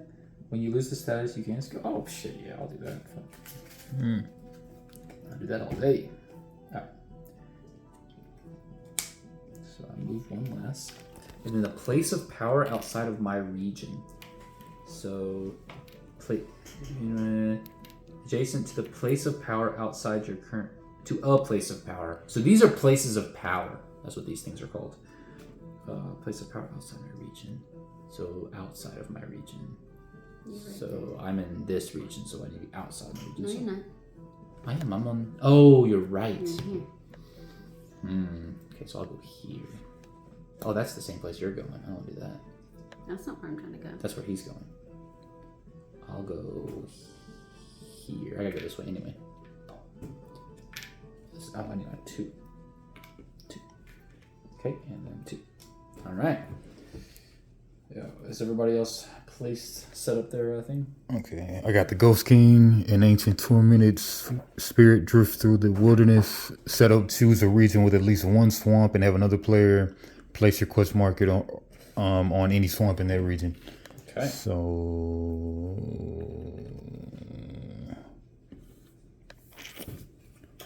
I'll stay here. Care to place me a swamp? A swamp? Yep. In here? On the red. Muchas gracias. Alright, I gotta have one of you guys pick a region.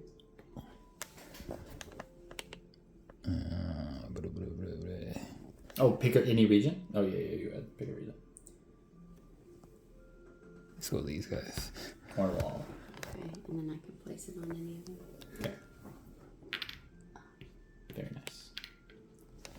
Okay. Cool. Is that everybody? Okay. We're starting the new age. Oh, with the start of a new age, we get another grand quest. Oh, that's why I discarded that one. Yes. Let's see what it does. So there's 3 to choose from. Let's. Yeah. Okay. Feeding the hungry, grand quest. Due to the famine that has overtaken the land, the people need help gathering food from the wilderness. Place 1 grand quest marker in every forest with location 4 or higher in Logres, Ireland, and Normandy. So forest 4 or higher in Logres 4 or higher. Boom. That's the only 4 or higher. 4 or higher in Ireland. Boom. I need another of these tokens. Over here. Stand by. Okay, there we go.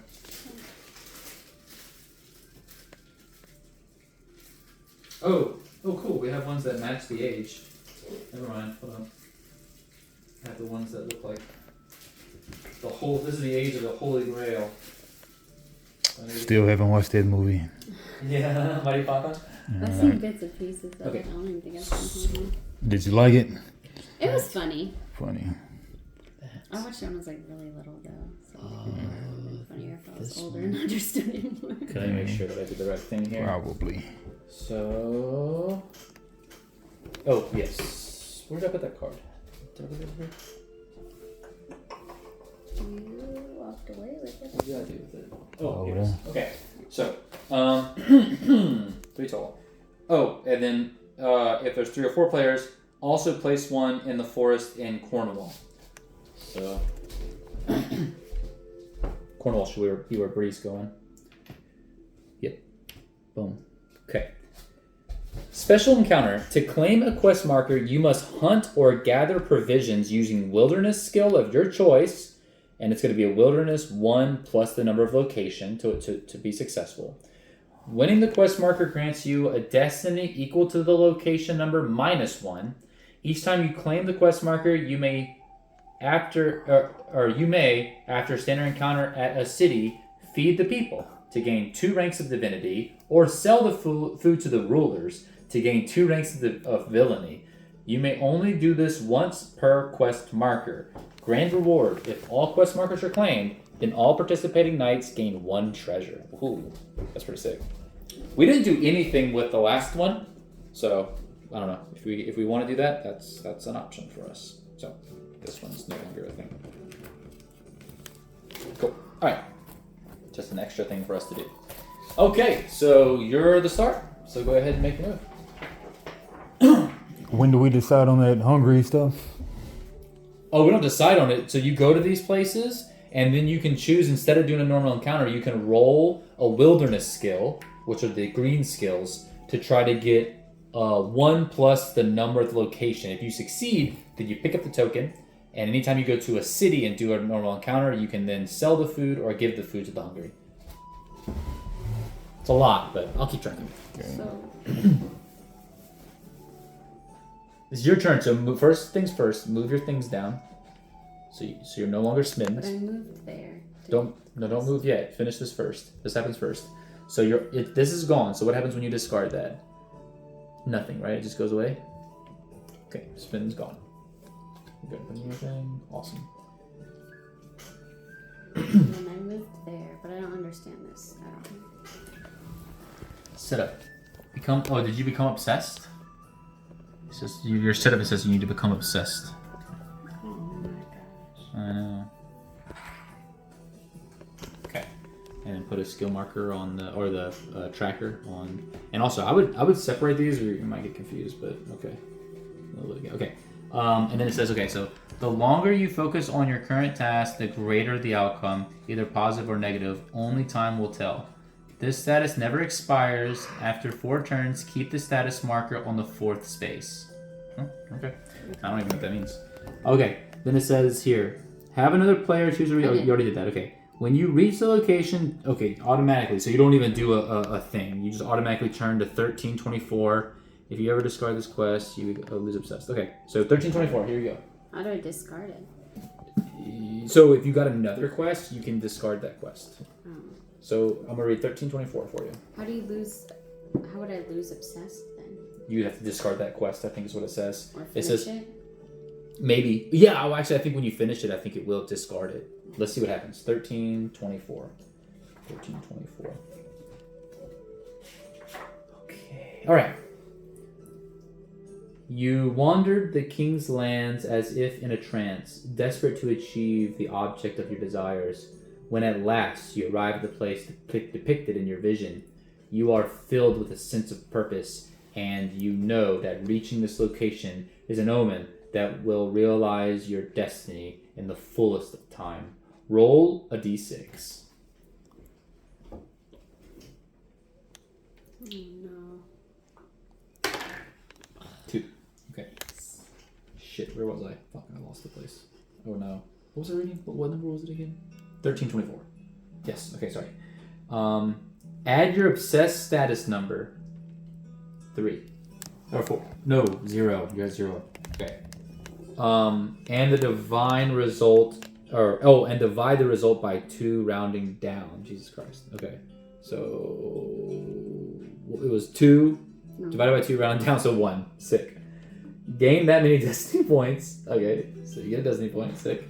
And you get 1 rake of renown, and you lose obsessed. Okay.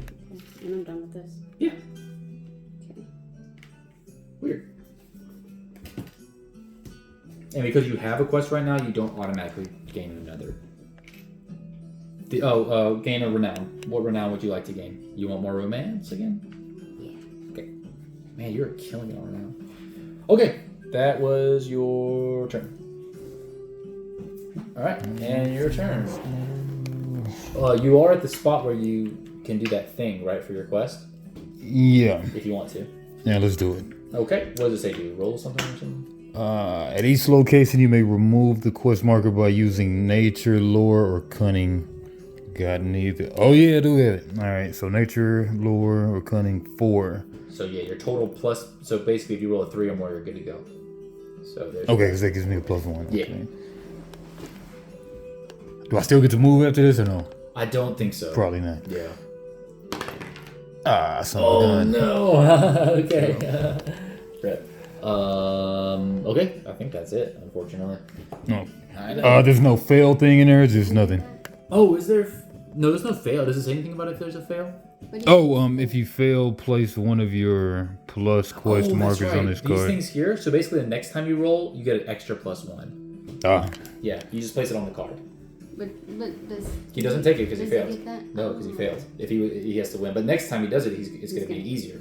Yeah. So okay, all right. So now my turn. I'm here, and I need to get way over there, and I only have plus. Oh yeah, I only have 3 movement. Okay.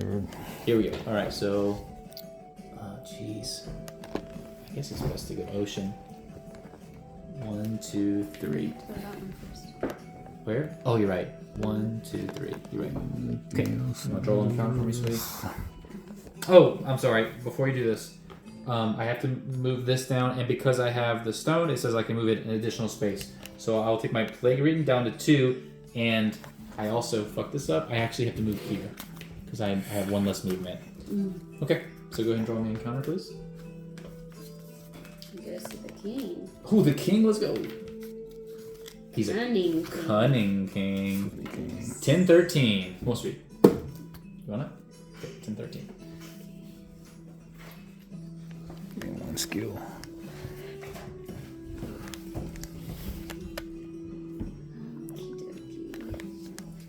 As you make your way through the wilderness, you come upon an army of knights and footmen preparing for an ambitious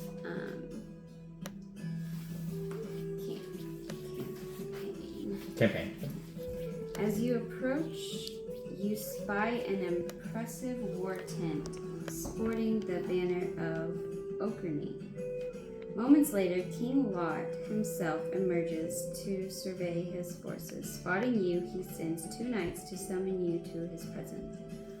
I will not lie to you, noble warrior, said the king. I mean to overthrow your lord, King Arthur, for long have I watched his antics and deemed him soft. If you will join... if you will join... I will see to it that you thrive thereafter. You may join King Lot in the upcoming battle. You may refuse and join King Arthur's forces. Nah, dude, King Arthur's soft, bro. I'm gonna join, oh boy. Jesus I have Christ. to. Okay. You have been deemed 12:45. wanting. Did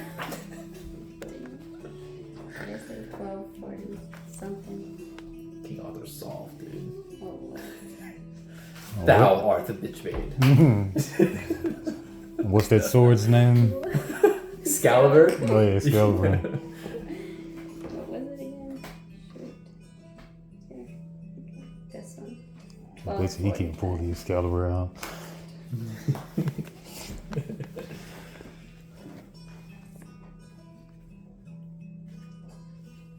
What was that in Baldur's Gate where they said that Mighty Python quote? Mighty Python quote? They've been found wanting. No, that's from A Knight's Tale. Oh, that's right. Come on, Trevor. My bad. 45. Oh, one more. Okay. Lot smiles and invites you into his war tent to discuss strategy. You see that his forces are poised at the Bedgrim Castle, an important stronghold belonging to Arthur's allies. Defending the castle is Sir Pinel Le Savage Soft. and the Helmet Knight of the Round Table, whose temperament you know well. Gain story token 13. Let's go. You may use warfare to help King Lot orchestrate a fast takeover of the castle, or you may use endure hardships to harry the castle within relentless siege. Damn. Let's go. You said warfare? Warfare. Let's just do warfare. I don't have either, but here we go. Damn. 4. Let's go. So it's 3 plus location. Oof. That don't sound good. Ah, So- no. I failed. What happens? And no modifiers. Nah. Oh, hold on. No. Yeah, I don't. Damn. My lord, You are solved. you say, Sir Pinel is all bluster and will fare poorly if you overwhelm his defenses. Let us raise ladder and storm the walls, for the castle shall be ours in a single day. Lot trusts your assessment and orders his knights to assault the castle by I'm tired of his antics. Yeah. As you hoped, the defenses are poorly organized, but you underestimated Sir Pinel, who fights with the ferocity of 10 men. I thought he was soft. That's crazy. No, Arthur saw. Oh, that's right. I said Arthur saw. You're right. He single-handedly slays every knight Damn. against the wall, Bro. then kicks back their ladders for good measure. Lot signals his soldiers to draw back and prepare for a long siege. You spoke unwisely concerning your fellow, Brokes King Lot. I am grateful for your allegiance, but will brook no more of your advice. You nod quietly before slipping away and returning to your adventures. Gain 1 rank of villainy. Let's go. That's what I wanted. Nice. To get 4 movement now. That's all I get? That's crazy. He said, you dumb. All right. Okay. Cool. To you, and we are going to go boop. Oh, no. So go ahead and make your move there. I got a storybook though. Okay. Don't forget to move. Hey, before you do that, remember, Oh, this is gone then. that's gone. What happens when you lose it? Anything? No. Wait, hold on. Oh, it says if you become a pariah. Okay. All right, good.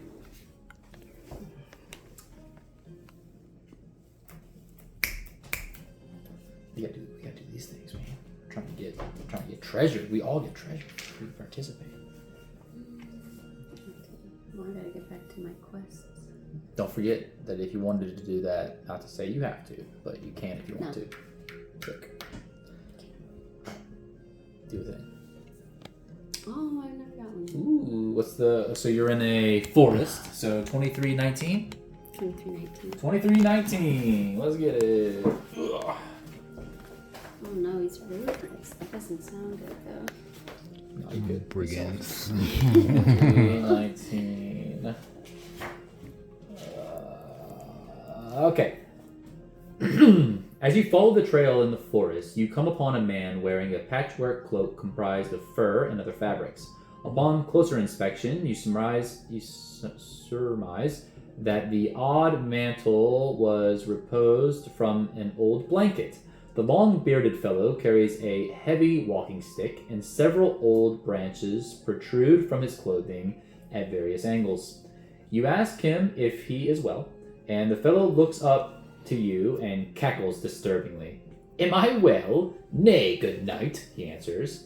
"I've lost my tavern to a bunch of ruffians. The Green Knight has turned me into a tree, so no, not doing well at all." You can make little sense of his words, so you ask him to start from the beginning. "My name is Harry Bailey," he says, "and until recently, I was a proprietor of a semi-respectable inn called the Full Moon Tavern, located right near the midst of the forest.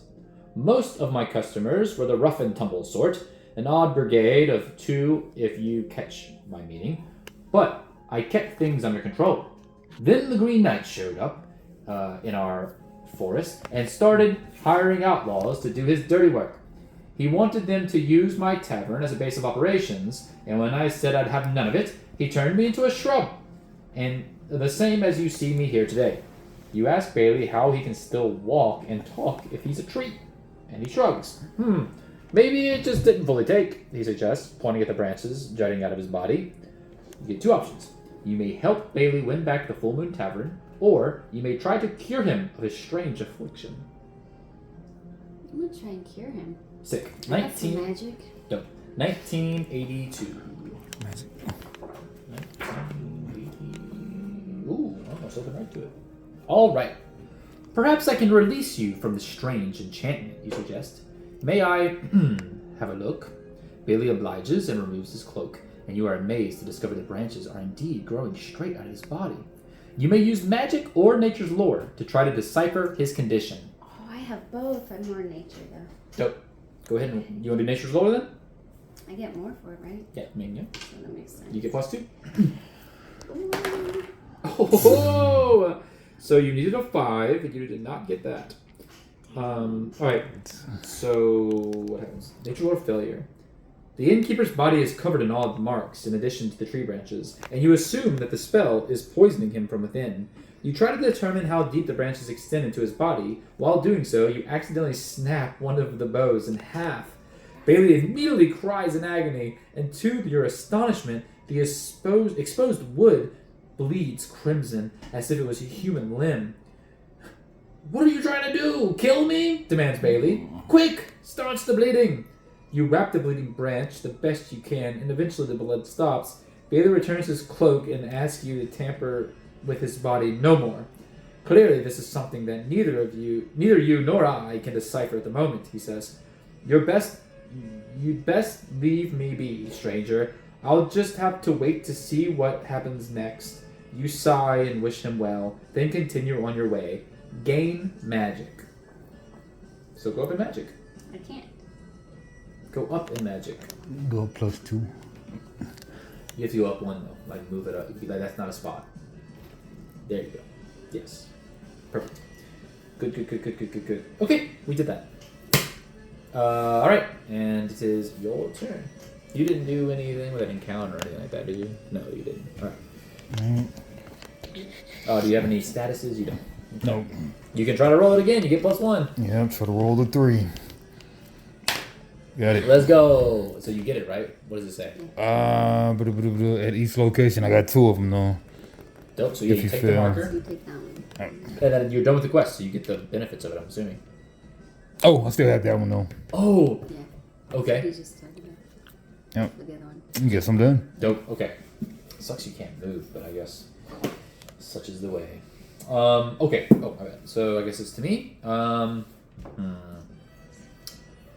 I have this one, and I move it 2 times, so this is finally gone. So I'm no longer plague-ridden. I'll organize that later. Okay. So I can move a normal amount of times, and I can move 4 times now, because I am a villain. That means I can get all the way there. Let's go. Alright. And that's number 1. And it says, when you reach there... Special encounter. When you reach the city, you may attain the heir's love if you can control your passion for 1 night. You may resist the temptation using honor or wisdom. Okay, so honor or wisdom. I have +2 wisdom, so I'm doing that. Let's go ahead and roll. I only need a 4. Let's go! If you succeed, go to 1209. Let's get it.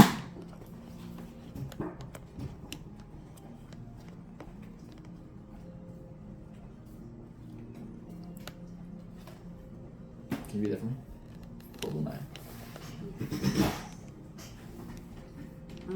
Honor victory. The knight's prodigy is passing fair, and you spend the night in a luxurious bedroom adjoining the room of the fair one. You resist your passions during the long evening by mentally recounting the deeds of heroes of yore, and although sleep does not come to you, you remain steadfastly in your bed until morning. When you descend the stairs for breakfast, you behold the object of your affection in the morning sun for the first time, and you know that your efforts were not in vain. Gain 2 destiny, honor, and become beloved. You said gain honor? 2 destiny. 2 destiny, honor, and become what? Beloved. Beloved. Ooh. Will do. Beloved. Beloved. Okay, let's see what it does. So it says, a beautiful person has fallen in love with you. Upon getting this status, you must immediately decide to court the person or reject the love. If you court, you will become betrothed. If you reject, you roll a die and become scorned, pursued, determined. Ooh, I am a villain. I'm a villain. I'm rejecting the love. Scorned, pursued, or determined? Let's go! I'm determined! Get right! Okay, so this goes away, and I become determined. That sounds good. I like the sound of determined.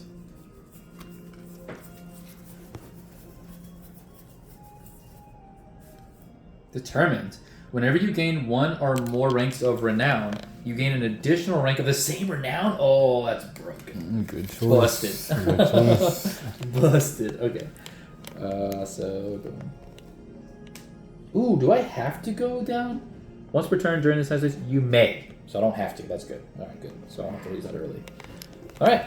That was me, right? So, was that everything I did? Oh, I did my quest. Oh, I don't have to draw a new quest then, right? No, because you have one. Yeah, because I have one, so I'm good. Okay, that's me. It's the start of your turn, so can you move that to 7? The grail? 7. Yeah. Okay. Does it say do a normal encounter or something? What does it say? When you reach the sea location, you may use... Okay, so you have to do that now. Use 1 martial skill of your choice, and you need to go 1 plus the location, and the location's 3. So you need to roll a 4 with a martial skill, which is a red. So I'm assuming that's it. That's the one I got. So I have to do it 4. You have to roll 3 or above because you have +1. Oh. So what happens if you fail? Does it say anything? No. You just have to. Basically, you're stuck trying to get that done. You get a +1. Something. Oh, you do get a +1 though. Yes. So the little plus thing, if you flip it over, it says +1. This guy. And you just put it on here. So next time you do it, you get a +1 to the roll.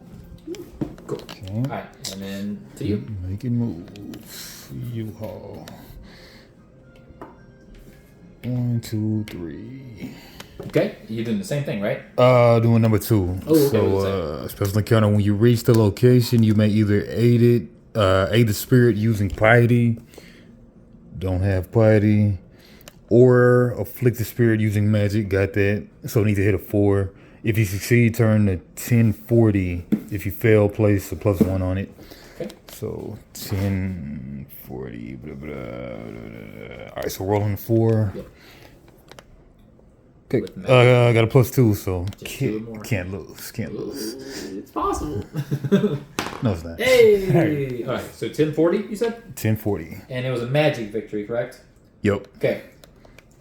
You trudge through the swamp in the pale moonlight until you see the chalky outline of the king sitting upon the rock and weeping. You raise your hand and cry, "Begone, wretched creature!" The king looks up at you angrily and draws his phantom sword. But you cast a spell to banish him to the sorrowful realm whence he came. Gain 2 destiny. Yeah. Okay. 2 destiny. You get to go up in magic, and you gain a rank of villainy. Let's go. You are also villainous. That's what's up. Nice. All right. Cool. You went up in magic. Yeah. Yep. Cool. Very good. My turn. Sweet. Where am I at? Oh, I'm over there. I'm so far away from everything. Damn it. Okay. No, your number 2 is right there. You get nothing for completing quests, do you? Not necessarily. Unless it says, like, you get whatever it says on the quest. Is there anything at the bottom of it or anything like that? No. Does it say anything? Oh, because you got the benefits from the book. Yeah. That makes sense. Yeah, so just, discard it.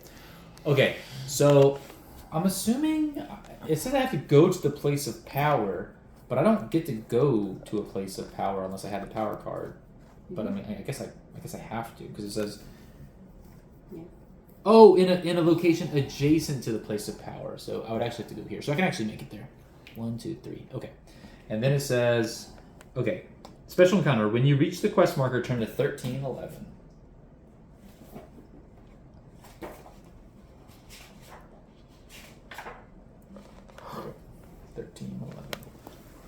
Yeah.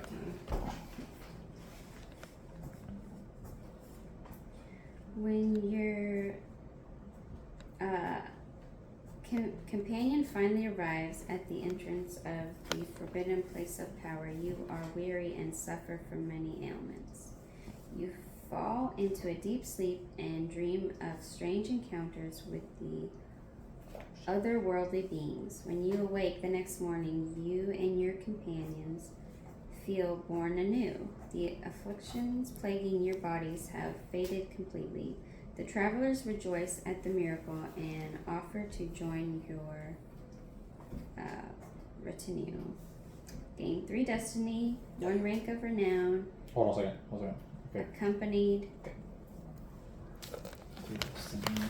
Okay, so 3 destiny, one rank of any renown, but I can make it an additional. So I'm gonna go 1 rank renown, then another. So I'm level 5 villain. And what else? We'll just say 1 rank of renown. Right, because I get an extra because of this. It's fine. Accompanied. Another accompany with what on it? And place 1 skill marker. Any skill marker? Oh shit. Your choice on the company status card. Lose plague. That's crazy. Where's the extra skill markers? Those are extra. No, I ones have you're not some. using? Yeah. Can I get a sword and shield? Do you have that one over there? Sword and shield? Isn't Right that there. is? Hell yeah. And I'm going to also be this guy. Very nice. Okay. Cool. What was the last thing you said? It was, what number was it again? Do you remember? 1311? Lose plague. Lose plague. Okay, lose plague. I don't have plague anymore. So, okay. So now it's back to you, right? And we go down again.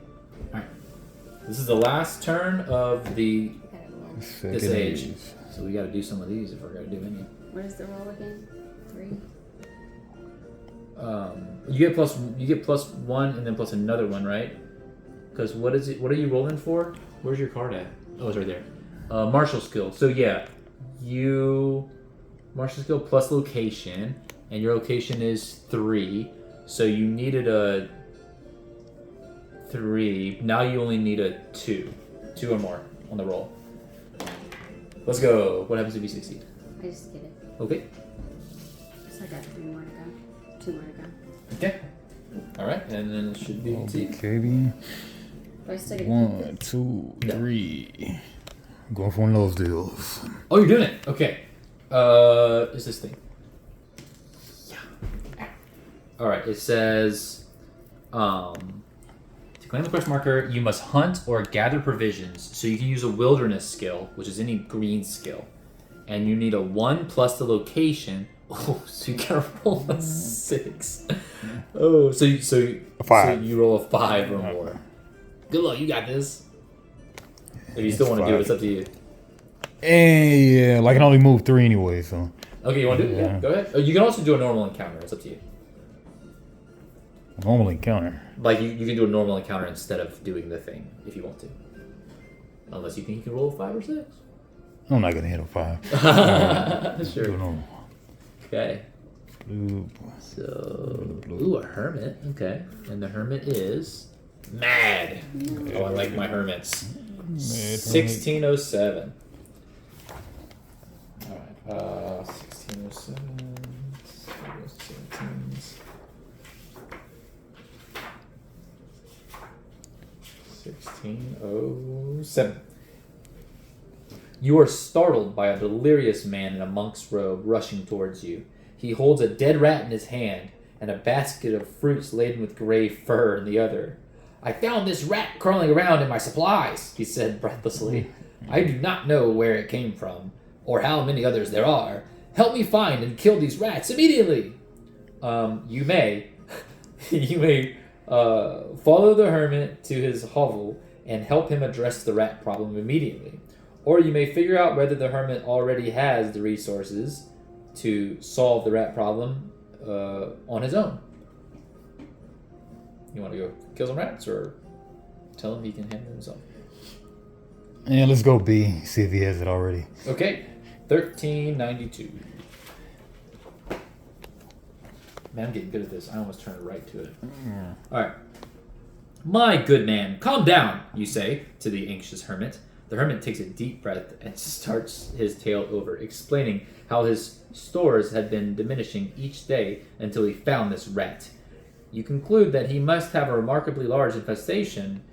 It is good that he asked for help rather than dealing with the creatures himself. You may use warfare to employ your military background to advise the hermit, or you may use nature's lore to come up with the means to poison the rats so they can deal with the problem at once. Let's go warfare. Warfare? Okay, go ahead and roll.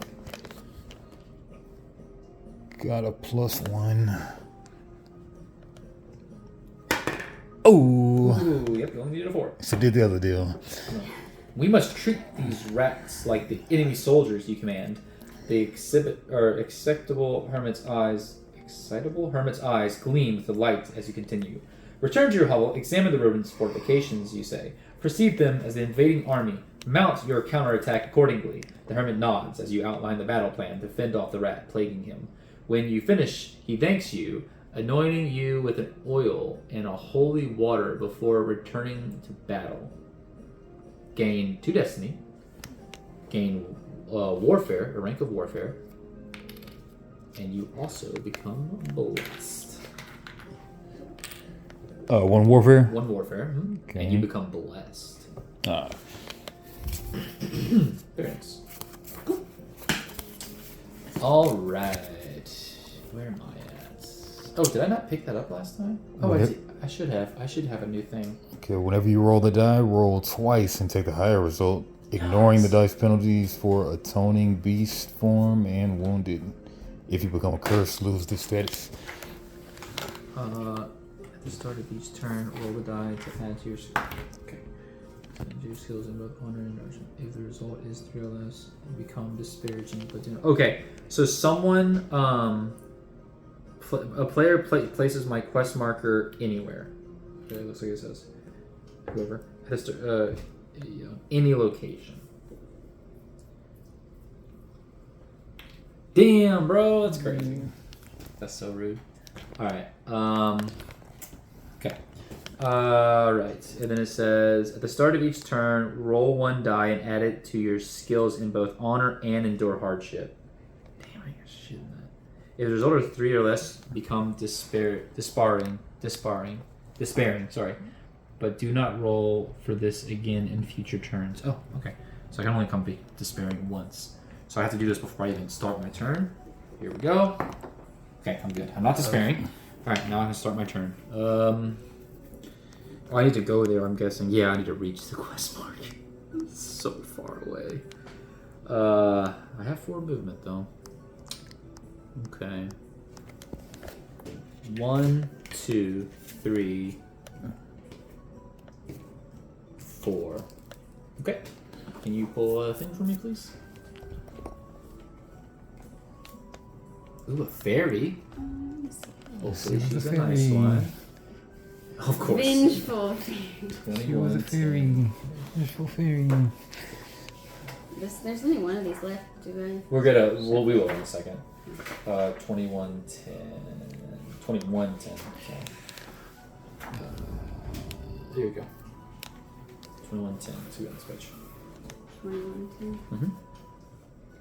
You hear a whisper in your ear that sounds like a rasping voice singing an old tune, but you turn and see no one. Mm-hmm. Through the morning mist, you eventually spy a barren field whose crops have shriveled up and withered away, not far from a sleepy village. Standing alone in the middle of the field is an old woman wearing tattered robes.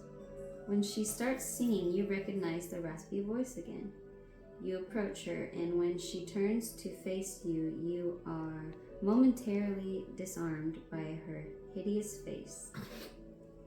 Dang. Crazy. Your startled reaction makes her cackle unpleasantly. "What's the matter, little one?" she asks. "Haven't you met such beauty before?" "I think the people of that village haven't either, for they refused me welcome during my wanderings. They refused to welcome me, okay. And for that, I am about to exact my revenge.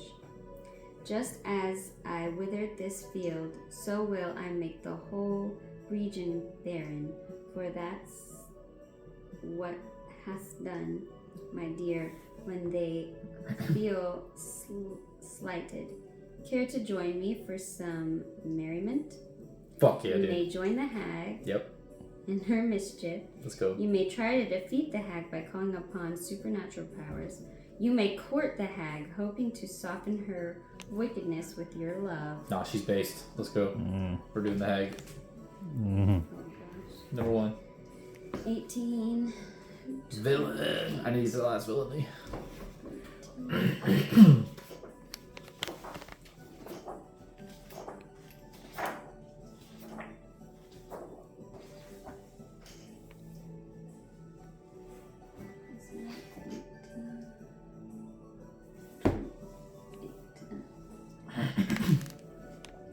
By the great abyss, you're a feisty one, the hag laughs. But what sort of work are you suited for, I wonder? You may use your ranks in villainy to determine the tasks assigned to you by the hag. Hell yeah. Wait, what does that mean? I'm 5 rank in villainy. So 4 ranks or higher.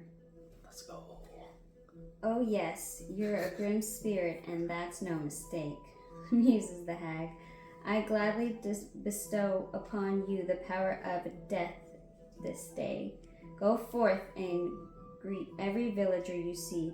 For the next hour, every person you embrace will die in an instant. Let's go. And so you spend the darkest hour of your life murdering whoever crosses your path, and your name spreads through the land like hellfire.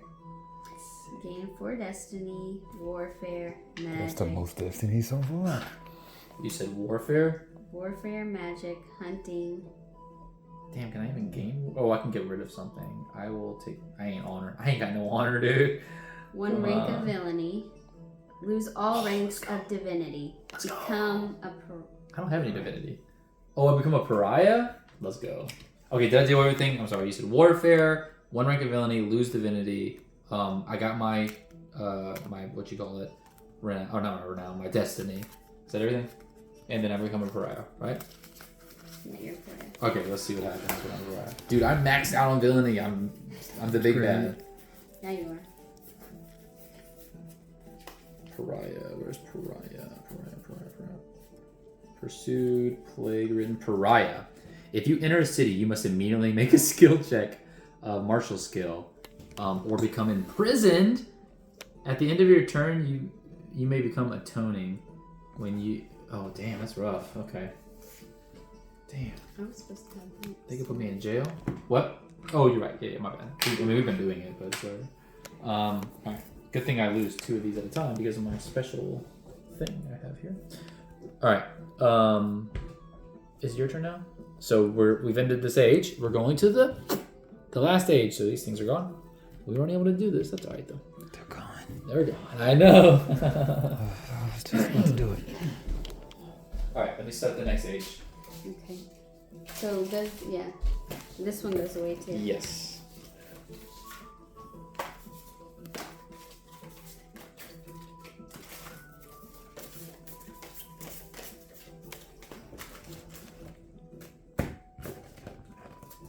Saxon encampments, Grand Quest. The Saxon armies have crossed the North Sea and are set up encampments along the shores of the eastern Britain, readying themselves to conquer the land.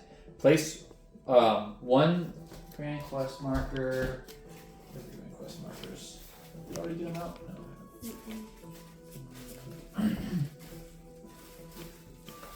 What the hell? Oh, I did. I grabbed them.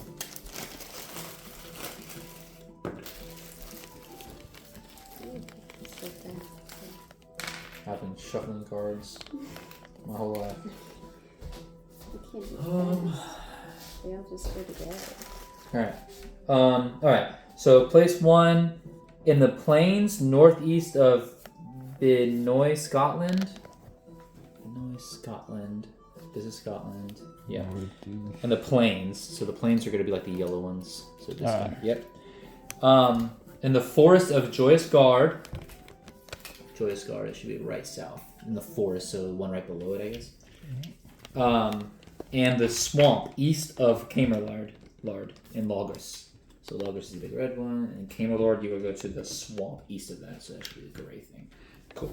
In a 3 to 4 player, also place 1 in the forest northwest of Calais, Normandy. So the forest northwest of Calais. Forest, northwest. It should be in Normandy, though, I'm assuming, right? You said forest, right? Yeah, of Calais. Yeah, gotta be that one. Oh, okay. So okay, good. All right. It says to claim the quest marker, you must conquer the raiding Saxons by using 1 martial skill of your choice.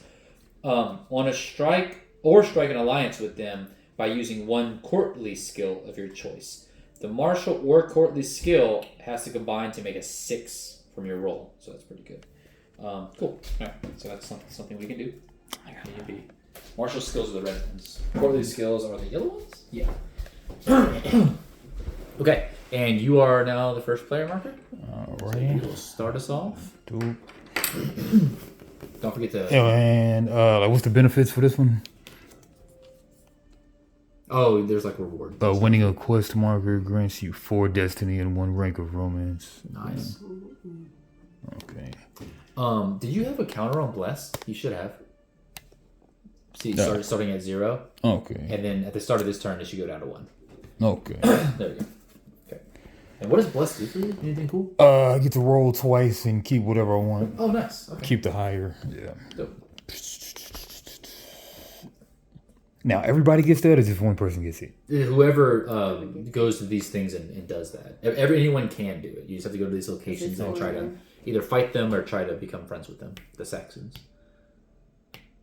Nice, you can do it? All right. Yeah. So you get to roll either a martial or courtly skill. Alright, so going with the warfare. Okay, and you got to get a 6 combined. So you have +2, so 4 or more on the roll. Which one do you go? Let's go! Alright, so you get the skill thing, like it's with you, and then like on the success immediately does anything happen? Reward. Winning marker grants you 4 destiny and 1 rank of romance. Nice. 2 guys. You are now they are in romance. Okay. Damn, 4 destiny is good. Okay. So that is now to me. I gotta get all the way over there, but I got 5 moves now. It's pretty dope. So 1, 2, 3, 4, 5. It's so far away. Can you do the thing for me, sweetie? Oh, also, I am no longer determined. So this goes away, which is so sad. And this pariah goes... Oh, I can make it go down 2, and I will do that. Alright. What do I got? Amorous maiden. Amorous maiden. 1405. What's amorous mean? Amorous? I'm not sure what amorous mean. I'm trying to think of this. Oh, amor maybe lovely Amorous. or something. Amorous is Amor. like I think it's amorous, right? no, it's amorous.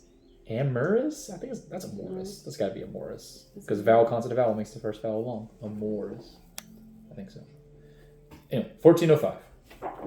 1405. 1405. I don't know. I don't speak English. There you go. 1405. I'll read one. I hadn't read it in a while. Oh, there you go. All right, which one are we on? 1405, yeah. All right.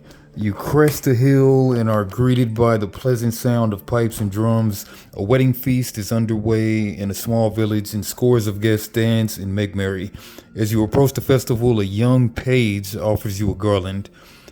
Are you the one whom she's expecting? He asks curiously. You ask the boy what he means. The bride Pucelle is waiting for her betrothed to arrive, he says. You laugh and say that you do not even know the lady, but the boy merely stares at you in frustration. Of course you don't, he says. Pucelle used her magic to foresee that her future spouse would be revealed to her today. She was so confident that she instructed her father to pay for the wedding celebration so that she and her betrothed could be married forthwith. I hope she won't be disappointed again. Again, you ask? You mean this has happened before? The page taps his chin thoughtfully. Not exactly, he says. You see, she loved a knight named Gingelin, who swore to him to marry her, but he never showed up to the wedding. Poor Pucelle was distraught for months, but one morning she cast a spell of prophecy and announced that her true betrothed would arrive in a year and a day. And well, good night, that day is today. You spy the young lady standing within a splendid pavilion. She is confident and lovely, and the thought of her hopes being dashed is unbearable. You may court Pucelle, 1062. You may help Pucelle to discover her betrothed, or you may depart at once. I'm a villain. Gotta leave her wanting. Gotta leave her. But look at Pucelle. She bad or what? Yeah, she's pretty nice. Nah. 1638 We don't it is. love. Damn. I'm a villain. We don't love the I'm a Rolling betrothed. Stone. That's okay. Betrothed her? I hardly know her. Betrothed, I hardly know her. 1638. The possibility of witnessing the steadfast maiden's disappointment vexes you, so you depart in haste, eager to leave the strange adventure behind. Lose 1 rank of romance and move 1 space. Easy. Oh, I get the move Easy. space though? That's dope. I need to move spaces, so that helps. Alright. Hell yeah. Easy Sorry, I peasy. messed up your board there. Oh, Hopefully good. it's- Your magic was 2, I think. I knew that was gonna happen at some point. Yeah. Alright. Cool. So there we go. And it's your turn, sweetie. Same deal? Alright. There it is. That's what I gotta get. 3. 3 and then what? A 1 plus location, so 4. But you have, I have 1. so you need to roll a 3 or more. Let's go! Better. Get it, girl. Alright. And then 2. Where am I going? Man, what happened to all the stuff? Doesn't it go down? What? Oh, it comes back to you. That's right. So it goes down 1. You said what stuff? What are we talking about? We only have the blue. Oh, you did one. You did it already. I Yeah, did yeah. one. Okay, still got crappy 3 move. 1, 2, 3.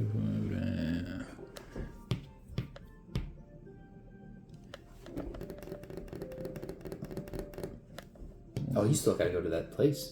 Don't forget about that. Yep, all the way over there. Yeah. It's better to go down. Oof. No fiver. It's rough. Could take the ocean route. Well, no, that would make more moves for you. We got no idea what these do, right? Nah. Could be something cool. Yeah, let's do it. All right. 1, 2, 3. Right. Cool. Oh, I can do one of those too, right? You do the encounter now. 5. Yeah, why not? There you go. Did you already shuffle that up, sweetie? Yeah. Okay, dope. Oh, that goes. You don't do that. Oh. It just goes on there. Perilous And it's a forest. Cave. 2313. 2313. Perilous cave. Oh. Oh, wait. We're in the wrong spot. That needs to change. We're in the third age now. 30. It should be the one right under it, I believe. Yep, there you go. Oh, shit. Oh. Okay. So. 2413. Sick.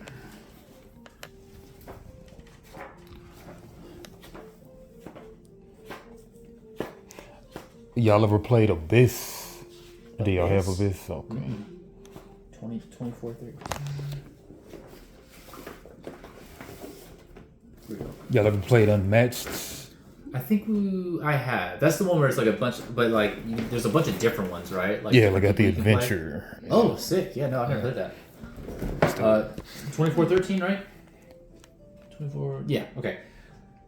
Just as the full moon reaches its height, you and your retainers spy a tall hill in the midst of the forest. As the moonlight shimmers upon the hill's surface, the stone face cracks and steadily forms the illuminated outline of a door. Moments later, the stone door collapses and exposes a pale light emitting from inside the hidden cave. Hundreds of black hounds, their bodies covered in wisps of shadow, surge forth from the entrance and, like well-trained soldiers, organize themselves into perfect ranks and files throughout the surrounding glade. You and your companions draw your weapons, but the unearthly beasts take no notice of you. Out of the wan light of the cave steps a massive knight in black armor, his great helm adorned with the altars of a stag. He raises his spear and speaks in a rumbling voice, shaking the earths. "Hounds of darkness," he calls. "For eons you have collected your souls and wrapped you into my faithful servants. Now, I, Heron, the master of the hunt, will commence the supreme culling, the final bid to claim the greatest souls of Britain for our pack, while expunging all others. Thereafter, we will ascend onto heaven, surge through its hallowed gates, and claim God's throne for ourselves." The black hounds emit thunderous howls in response, breaking the night air with a deafening approval. Your followers turn to you, wide-eyed, and wait your instructions. You may challenge the master of the hunt, or you may join the master of the hunt. This music is appropriate. Join the master then. You join him, let's go! He does seem pretty cool. Yeah. Alright, 2391. 23... Oh shit, right there. You and your retainers approach the master of the hunt with shields raised and weapons lowered in signal a parley. The master of the hunt beckons you forward and signals his hellhounds to clear a path so that you may advance. The vile beasts snarl at you menacingly, but allow you to pass. When you stand before the immortal Heron, you tell him that you wish to serve him during his bid to overthrow heaven. "Tell me your deeds," he demands, "so that I may know if you are worthy to serve me." Gain story token 29. I want to serve the hellhounds. I'm villainous. Come on. Come on. You may use either hunting or your ranks in villainy to satisfy the ominous being. Ranks in villainy. You got some villain? I don't know. 1. You got 3? Oh, 1 villainy. Yeah, nice. Okay. Okay, so, alright. Villainy is only ranks 5 or higher. What? Oh, no, it's not. I'm sorry. So 5 or higher, and then there's a 3 to 4, and then there's a 0 to 2. Okay, so 0 to 2. You tell Heron that your petty ambitions and he is not impressed. You are not worthy to serve as predators of the night, he says, but only as prey. Now be gone! You and your followers are filled with unnatural terror as the hellhounds begin snapping at you, then drawing back at the last moment. They snarl and howl as you pass fearfully through their mist, and you have just reached the edge of the glade when the master's command, or at the master's command, the black hounds spring forward at you. You retreat as swiftly as you can, but the fiends chase you relentlessly through the long, harrowing night. Gain 1 rank of villain, so you become more villainous. Lose 2 ranks of divinity. Hey, even out. And become pursued. Pursued. Let's see what this is. That sounds good. Damn, dude, I should have found... We could have conquered the gods. For shame. During the movement phase, after you finish moving, you must make a skill check using 1 wilderness skill of your choice. 2 plus location number. If you fail, you can't encounter your current location. Instead, as a special encounter, turn to 2550. When you lose this status, gain 1 skill that you don't already possess. Sick. Nice. So you put a little thing on that, right? A little marker on it? And did you move down on your blessed last turn? I don't know if you did. Was it the second or the first turn of the blessed? I think it's the second turn, so you should have the second blessed, and then you should just start at 0 on pursuit. Okay. And that was you, so it's back to me. Alright, we got 5 moves. I need to make it all the way. Yeah, second. Yeah. I got it. 1, 2, 3, 4. Yes, let's go. Okay, so I got this. Alright, special encounter. You reach the quest marker, turn to 1137. You can, okay, 1137. Wait. But as a special encounter at any location, you may abandon the damsel. I can abandon her? I'm villainous. I want to abandon her. Okay, I don't want to go there. I was 1, 2, 3. Okay, I was here. But I want to abandon her. I don't give a shit for the damsel. Oh, but these things are way too far away. They're all so far from me. Okay, whatever. Fine. I'll do the damsel. Fine. Alright. 11. Turn to 1137. I can't get more villainous even if I tried. No. You said 30? 1137.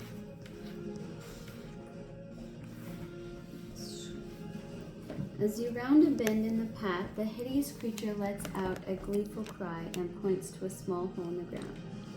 Here is my home, dear knight, she declares, as you gape in amazement.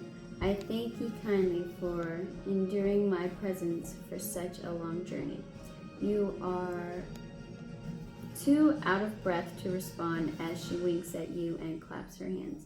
A moment later, she transforms into a tiny glowing light and then descends into the hole, never to be seen by mortal eyes again. Gain 5 destiny, honor, endure hardship. I gain honor? Sick. And endure hardship? I can't even do that. I think I'll take endure hardship over nature's lore, though. Sick. Wait, you can swap them out for something else? I told you that. I did tell you that. No, Only you on the number didn't. 1, though. You'd have to start on number 1 if you did that, though. How do you have something on the same rank? You can't do that. This would be here. There you go. Okay. Alright. That was me, right? I think that was it. So, your turn, sweetie. I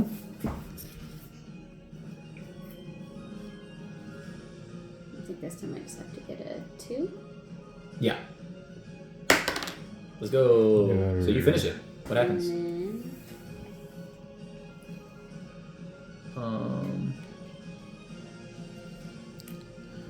Turn to 1109.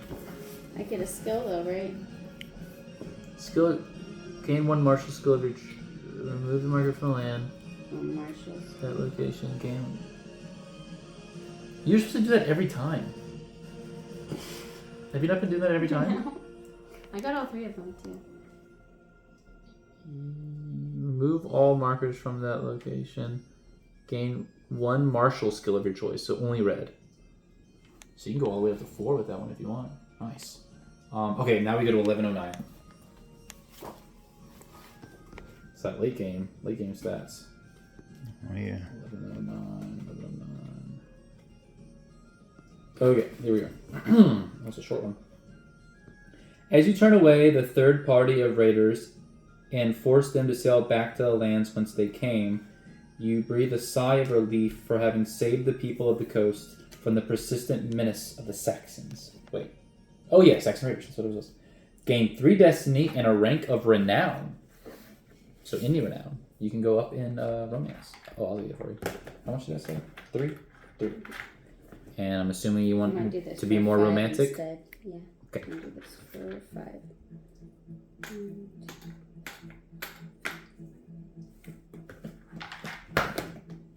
Okay. Where does this go? It's just discarded, but you need a new one now. I have to. You do. You have to have one quest at all times. All right, your Let's turn, go. sir, and it's gonna go down to 11. 11. All right. 1, 2, 3. Oh, you're there. Nice. Man. And it is the third age, so 25, 30. 30. Ooh, we get to see what's up at the castle. 25, 30. 25 is way back here.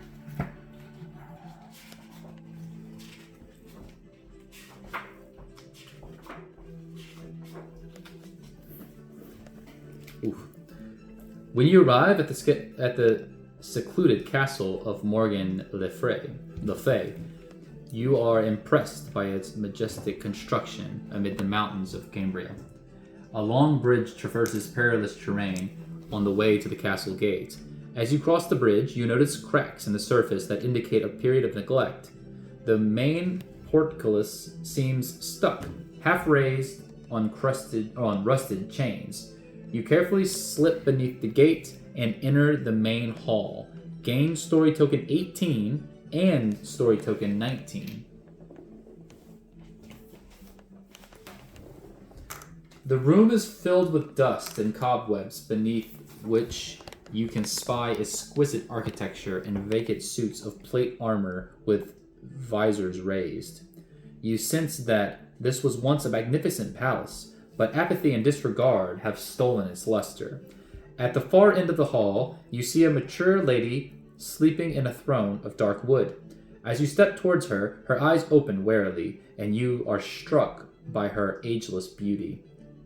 "Is it you at last?" she asked. "I have waited so long for your arrival." You recognize her as Queen Morgan Le Fay. "I beseech your pardon for my past transgressions," she says, then sighs deeply. "I have grown weary of opposing my brother Arthur," she continues. "I know his time is drawing to a close, and will do what I can to comfort him during his decisive hour. But I cannot accomplish this alone. I require the aid of my thaumaturgic sisters. Thaumaturgic sisters? Jeez, I don't know what that means. Both foul and fair, to help me execute what must be done. Will you aid me in gathering them, for they are scattered throughout the land? You may agree to help Morgan gather the realm's most powerful sorceresses. You may refuse to aid Morgan because you do not trust her, or you may attack her, which I think you should. No, I'm just kidding. Man, it's the last round of the game. We ain't got I time for know. that. You can't be looking for these people. What the fuck? So what's the options again? Helper. Yeah, you can look for them, Or refuse. or refuse because you don't trust her, or you can just attack her.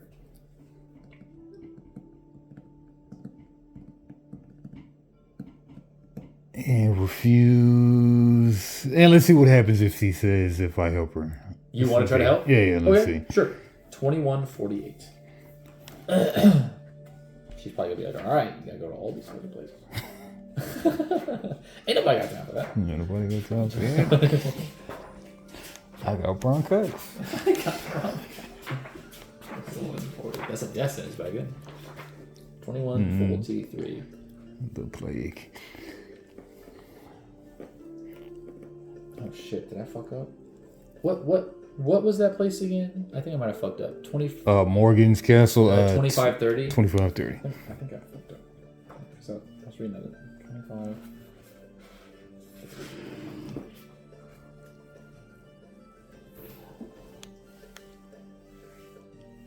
2148. Alright.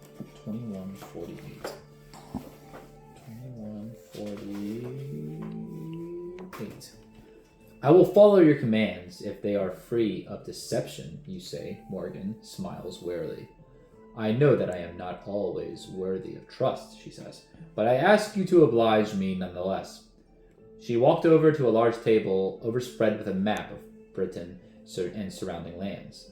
Here she carefully marks 3 sections of the realm. Closest to us is Queen Norgils, the cruel enchantress, who rules the Isles of Northern Cambria. North Grail Castle dwells the Queen of the Westland, a blessed woman who has long dwelt apart from her husband, the Fisher King. Finally, in Western Brittany dwells Nimue, the Lady of the Lake, with whom I must set aside my differences for the sake of my brother. Morgan hands you 3 magically sealed letters, one for each of the diverse ladies. Deliver these missives, says the fair queen, and you will help me atone for a life poorly spent. You accept the letters and bow before her respectfully, then set out upon your quest. Gain 2 destiny, 1 rank of divinity. You're back up. You're back in there. 1 rank of romance. Let's go. There we go. Rank of romance. Place the plus quest marker in the Isles of Cambria with 1 destiny point beneath it. The plus quest marker? What does that mean? I don't know the plus. Oh, I think it's like that plus, like your +1 or whatever. But you can put it as like a, face up. And it says in the Isles of Cambria. The Isles, boom. With a destiny point below it. So just take like 1 destiny and put it below it. Yeah. Place 1 in the forest south of the Joyous Guard in Logris with 2 destiny points beneath it. Joyous. And then 1 quest marker in the forest of Benwick in Brittany with 3 destiny points beneath it. Forest of Benwick. Okay. After you have an encounter in each of these spots, you will gain that stuff, which, I mean, there's no possibility that will happen, but maybe we'll get one of them. Sick. Alright. And so it's to me. Alright. Did I not do this? I did this. This is gone. Why do I keep forgetting to do this? So I should have a different quest. Ancient Treaty. Treacherous King has rebelled against the High King! Oh my. Have another player choose a region and then place a quest marker in any city in that region. Choose a region for me. Bri? Scotland. Of course he would say Scotland. And I will place it here in Scotland. Okay. Alright. Okay. So now, starting my turn, this goes down 1 more. Or actually, I can make it go down 2 because I have that thing. I do need to roll for Pariah to make sure I'm not atoning or imprisoned. Oh, no. That's only if I enter a city. Never mind. What the fuck is this? You reach the city, you attain her love. Oh, I already did that. That's old. Okay. Let's go ahead and move that way. So, 1, 2, 3, 4. Alright, 3, 4, 5. Alright. Can you get me an encounter, please? Oh, shit! Let's go! 2601. Avalon. 2601.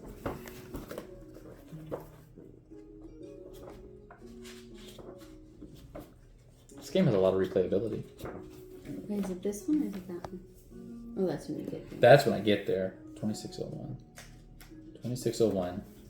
In a dream, you approach the southern shore of Logris and listen to the seagull's call. As the waves crash against the coast, a spray of mist obscures your vision for a brief moment, and when the mist clears, you behold the dragon-prowed ship approaching the shore. Soon after, a woman's soothing voice calls out to you. Avalon is in need of thee, sweet warrior. Come hither. When you awaken, you feel compelled to answer the lady's summons. You are now permitted to enter Avalon. Place 1 destiny point on top of Avalon's location card and keep the card face up in front of you. I'll never make it there, my sweet queen, unfortunately. But that's okay. Alright. Bri. Well, actually, where is Avalon at? Can I make it to Avalon? Oh, I can! Oh, right there. Dang, yeah, I'll get there. Nice. Alright. No. Actually, I'm just gonna do this thing. What do I do for that? Okay. For that, it's up there. So you're gonna roll either a martial skill or a courtly skill to try to fight the Saxons. You can either fight the Saxons, or you can use a courtly skill to try to join forces with them. But you have a red mounted, so that's pretty good. Of +4. Before you go there, at the end of the game, if you're at Camelot, you get 3 extra points. Oh shit! Really? Yeah. Damn, that's crazy. All right. Roll that up. Unless you want to go to Camelot, I feel like you're gonna get way more if you pass this though. Yeah, you pass it. So you get that thing, and then what does it say? It says reward. Winning the quest marker gains you 4 destiny and a rank of romance. Look at you. Okay. 4 is pretty good. Boom. All right, and then it's to you, and this is the last round. Okay. I was supposed to do the Pursued last time, but It's all good. yeah, I made it. Hell yeah. 2 plus location, it says nothing. Oh yeah. Yeah, best place to go here. 1, 2, 3, 4, right? Yeah. All right. During the moving phase, after you finish moving, you must make a skill check using your wilderness skill of your choice, or 1 plus 1. 2 plus location. 2 plus location. So 5 is what you need. So 4 or more. 4 more. 2 chances. Nope.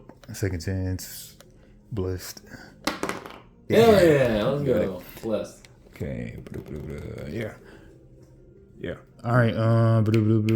So 3. Okay. At each location, you may remove the quest marker by using the nature, lore, or cunning for. Oh, that was at the locations. Or is this one of the locations? Oh, Yeah, okay. yeah.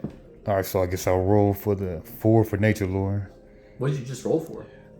Didn't you just roll and win? to move. Oh, Yeah, okay. yeah. My bad. Yeah. I could have failed for the pursued. Oh, Yeah. that's right.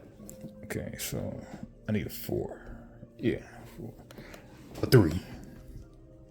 3, right? Yeah. Yeah, 3. Got it. Nice. Sweet. So All you right, get so marker. get this deal. Hell yeah. I fell. When both markers have been removed, turn to page 111. Okay. 11. 11. Oh yeah. Oh, we had a +1 too. Front of the book. Let's see what that is. There's a front page. 11. Boom. Did you get a nature lore or cunning victory? Nature lore. Nature lore. For long days, you find only traces of old campfires and muddy hoof prints where the visible night has lingered. At last, you hear the knight berating his enchanted horse, who is too tired to bear him any further, and so you lunge at the king's unseen form and wrestle him to the ground. Your foe submits and reveals that his name is Sir Garland, brother of King Noble Pelham of Corbinic. With Garland's name revealed, the dark enchantment leaves his armor, and he swears an oath to ride to Corbinic to face justice at his brother's hands. Gain 3 destiny, 2 different wilderness skills of your choice, and 1 renown of your choice. So 2 different wilderness skills, so 2 different green skills of your choice. I gotta be 2 different. Yeah.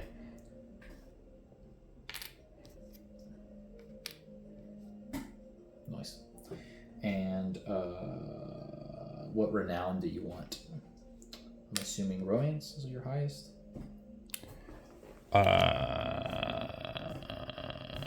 Yeah, if I go down, yeah, romance. Yeah. Yeah. Okay. Alrighty. So it's to me, and I'm gonna go here because I can. Boom. And this is no longer a thing. No longer a pariah. Oh. When you lose pride, gain a skill of your choice. I will go up in wisdom. Very good. All right. It's right here. Status. Oh, a status. Oh, actually, the status is in your deck over there. Oh, yeah. It doesn't have to be in order. It's whatever. I can figure it out later. Okay, I'm in Avalon, and I am here. So can you look at 25, please? Okay, to end my turn in a place of power.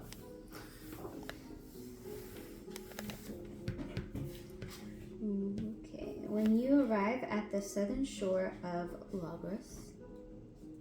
Yes. Okay. You close your eyes and envision the dragon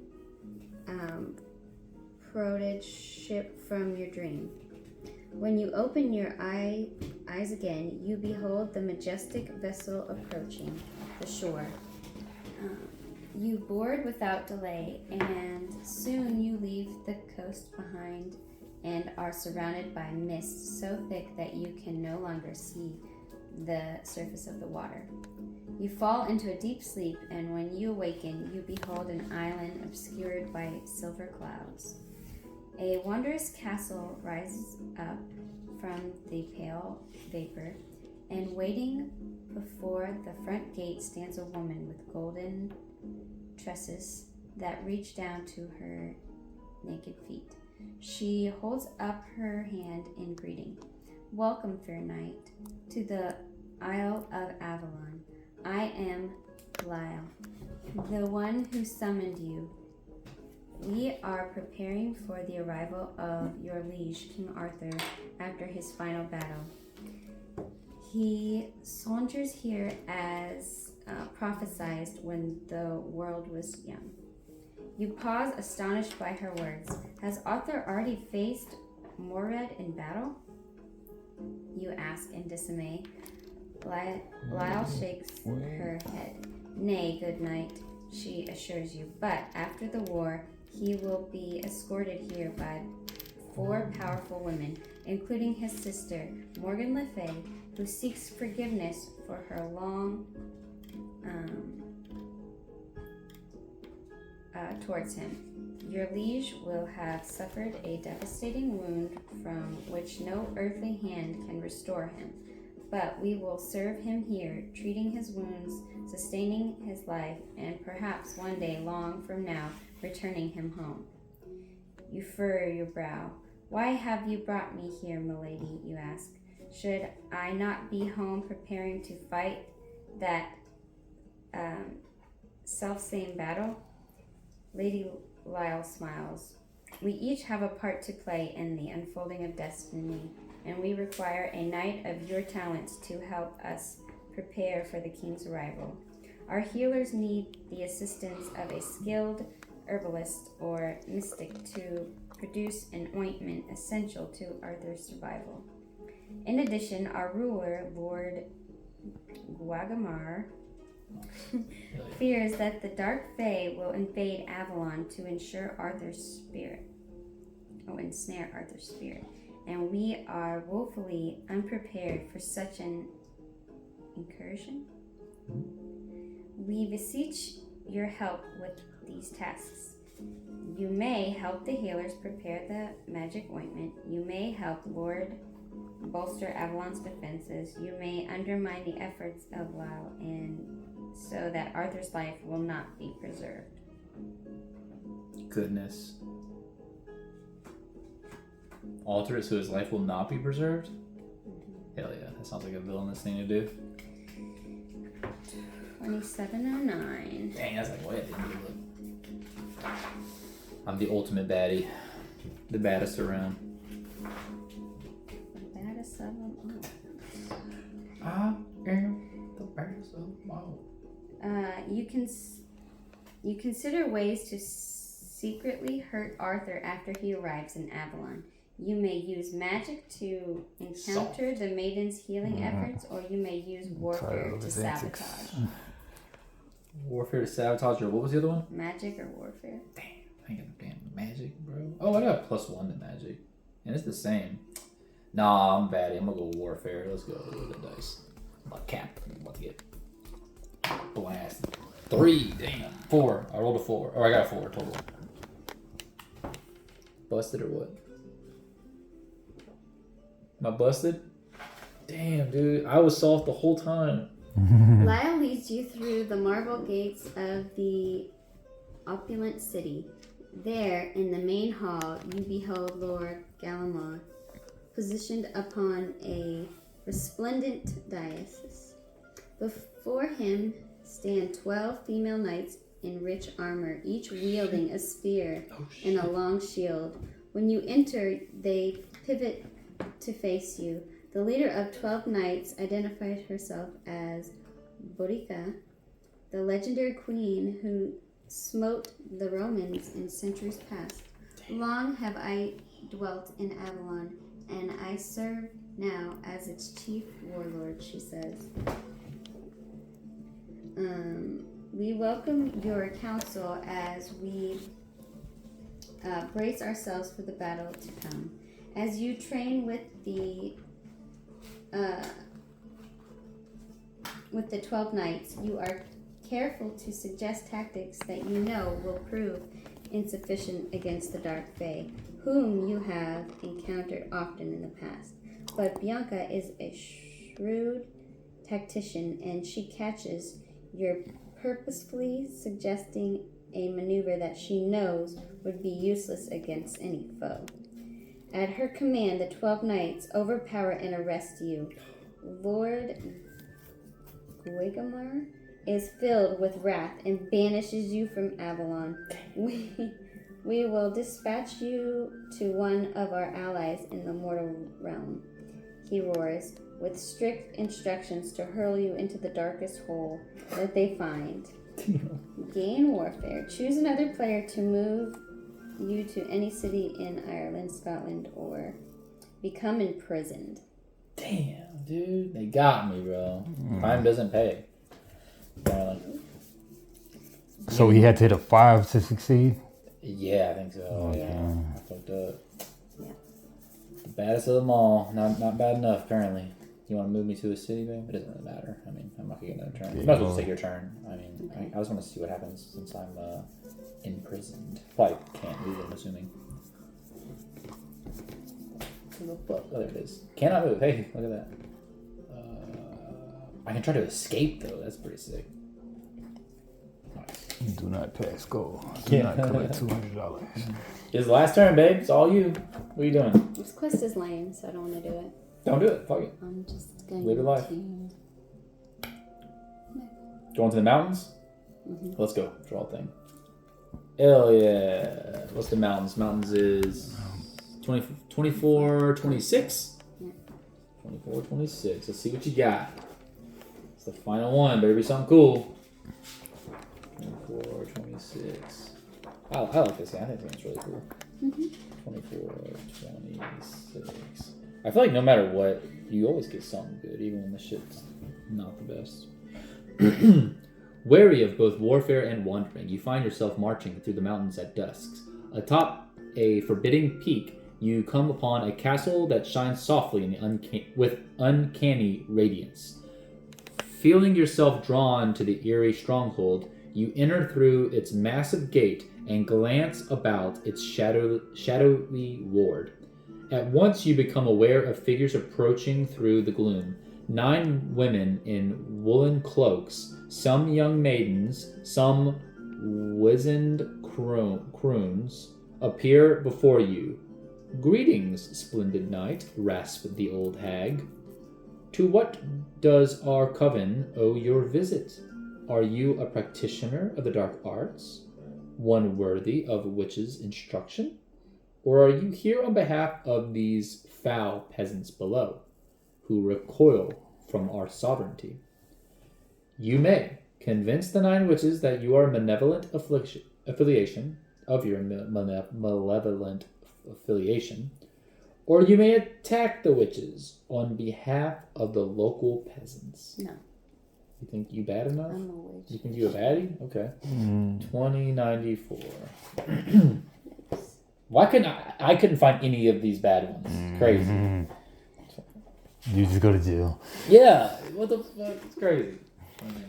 Well, yeah, I got villainy 5. I am indeed a servant of the abyss, you declare. You may use magic to impress the witches with your display of arcane skills, or you may use ranks and villainy to sway them. Fuck, dude. I really do. I got 2 magic. Dang, let's get it. Roll that shit. Yeah, you on? Oh, this is probably not gonna be good. You got this. Magic as fuck. Let's go. You gesture meaningfully and whisper words of a spell that you once studied in Grimoire, the nefarious illusionist. Immediately, the phantasmal dragon materializes in the midst of the ward, spewing smoke from its jaws. Only the nature of its arrival suggests that it is not real, for it looks, sounds, and even smells true to life. With a mighty roar, the apparition expels a gout of fiery breath directly at the witches. Instead of flinching, the women applaud, and you hear approving murmurs about how your artistry might provoke the native audience to stampede, or perhaps die of fright. With a warm smile that sends a chill down your spine, the eldest witch invites you to spend the night in the castle and receive the Covern's tutelage. And you bow your head in thanks. Gain 4 destiny, magic. You get magic. You get nature's lore, and you get 2 ranks of villainy. I don't want no villainy. Too bad. You bad. You a baddie. Oh. And that is Arthurian Knights. I think we have to score now. I guess. Let's see what happens. I am the baddest of them all. All right, let's see. Secondary. What year is that from? Oh, Krispy Kreme. Froggy Froggy Fresh. It's Krispy Kreme originally. You never heard of Baddest of Them All? Damn, all right. Whatever. Alexa, play Baddest of Them All. No, he's got to see the video. Oh, you're right. He's Alexa, never mind. Alexa, stop. Yeah. Show me the video. This is too funny. So good, dude. Alexa, pause. Krispy Kreme 2012. 2012. Oh, that tells the year. Yep. Shit. Where was I at? Placing mark. I don't really care who won. I think we all won, right? We won Fun. companionship. Krispy Kreme 2012. Yeah. Classic. 2012. Back up in Classic, dude. You already know. Cause I am the baddest of them all. If you ain't about money, then I don't mess with y'all. Y'all think I don't get girls, cause I ain't very tall. If she see my stats, I bet you that she calls, you know that I am the baddest of them all. If you ain't about money, then I don't mess with y'all. Y'all think I don't get girls, cause I ain't very tall. If she see my stats, I bet you that she calls. I had to fight my whole life. I could beat you up even if you had 1,000 knives. Even if you had infinity knives, I would punch you up into the air like a kite. I bet you sleep with the night light, cause you're scared of the dark, cause you stink like a fart. Well, I like to fart fire with my round. You think I won't? I do it all the time. I bet I got more money than Jay-Z. Compared to me, Jay-Z is lazy. Plus Beyonce thinks that I'm cute. It's okay, Beyonce, I think you're cute too. I made out with so many girls. I made out with every girl in the world. I might look small, but I'm not. I don't care if you're big, I'll bite you. Well, I do know that I am the baddest of them all. If you ain't about money, then I don't mess with y'all. Y'all think I don't get girls, cause I ain't very tall. If she see my stats, I bet you that she calls. Cause I am the baddest of them all. If you ain't about money, then I don't mess with y'all. Y'all think I don't get girls, cause I ain't very tall. If she see my stats, I bet you that she calls. I have 400 cars. I have 400 scars and 400 guitars. I have 400 houses. I I have 400 mouses and 400 houses. Bet you I can dance better than you. I bet you don't know 2 plus 2. It's 4. It's 4. Now go and shut the door, 'cause nobody wants to see your face no more. I'm tough as nails. You're slower than a snail. I beat up every single person in jail. I dare you to try and punch me. My face is so hard you'll say, ouch, you crunched me. I fought 2 lions in 1. I don't even carry a gun, but I never run. But I never run. But I never run. But I never run. No, that I am the baddest of them all. If you ain't got money, then I don't mess with y'all. Y'all think I don't get girls? This was my theme song the whole game. If she see my stats, I bet you that This is what was in my heart when I was making my decisions. the baddest of them all. If you ain't got money, then I don't mess with y'all. Y'all think I don't get girls? 'Cause I ain't very tall. If she see my stacks, I bet you that she calls. Krispy Kreme. I forgot about Yo, Krispy Kreme actually hit him with a cease and desist. He had to change his name. Okay, that's his name. That's his Well, name. yeah, he changed his name. It's Froggy Fresh now. Froggy Fresh. Because Krispy Kreme was like, no. What a fucking G. You want another one? Or... Oh, please. Same flavor, or you want to try lime? It'll be the same. Yeah. Same one, yeah, it's a good one. Thank you. Hell yeah. Damn, Hill, you've never seen that. He has other songs too. All bangers. All bangers, okay. Froggy Fresh. Yeah.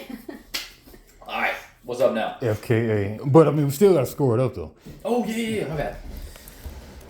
Let's Oh, see. I definitely don't know. I'm the baddest, that's all I care about. That's something more. Baddest little mom. Cyberto! It's true, dude. I feel that song in my soul. Alright, how the fuck do I even... Okay. Sub, change, solo, making decisions. Bro, like, how do you... Okay. Determine victory. After scoring all Destiny rewards in the epilogue. Epilogue? The fuck? The fuck's the epilogue? Oh, end of game. My bad. Here we go. If you're in game now, you get +3. Gain Destiny the highest...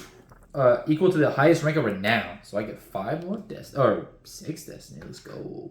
I get 5. You get 5, and you get 4. Yeah. Boom. Yeah. Right. And then it says, gain Destiny equal to the highest skill rank, or number of skills equal to 2 or higher. Oh, shit. So, it's the same for me. So 3 or 3. So I'm getting 3 no matter what. Oh shit, I get 4? You get 4? Oh, you do get 4. Nice. Dude. Just I'll give me give a you 1. one. Yeah, I'm running out of 1s. And then for you, you would get 3 as well, I think, right? Because you have 3 2s. Yep. Yep. Yeah, you are. Alright. And then, highest Destiny wins, I think, is how it would go. So 10, 15, 16, 17, 18, 19, 20, 21. So I'm at 21. She is at... I don't know that person. You're at 22. You beat me by 1. And what you at? Oh no, she's got 32. Is that 32? Oh, that's 32. Damn. Yeah, you fucked me up. That's crazy. Oh, yeah, because I got 20... Oh, hold on. 25... 26, 28, 29, 30, 31. Ooh, 31. You're 32. Dang, crazy. 25. Nice. ZZ. But we all won because of the 27. experience. 27. There it is. All right. Hell yeah. Start picking this shit up. My goodness.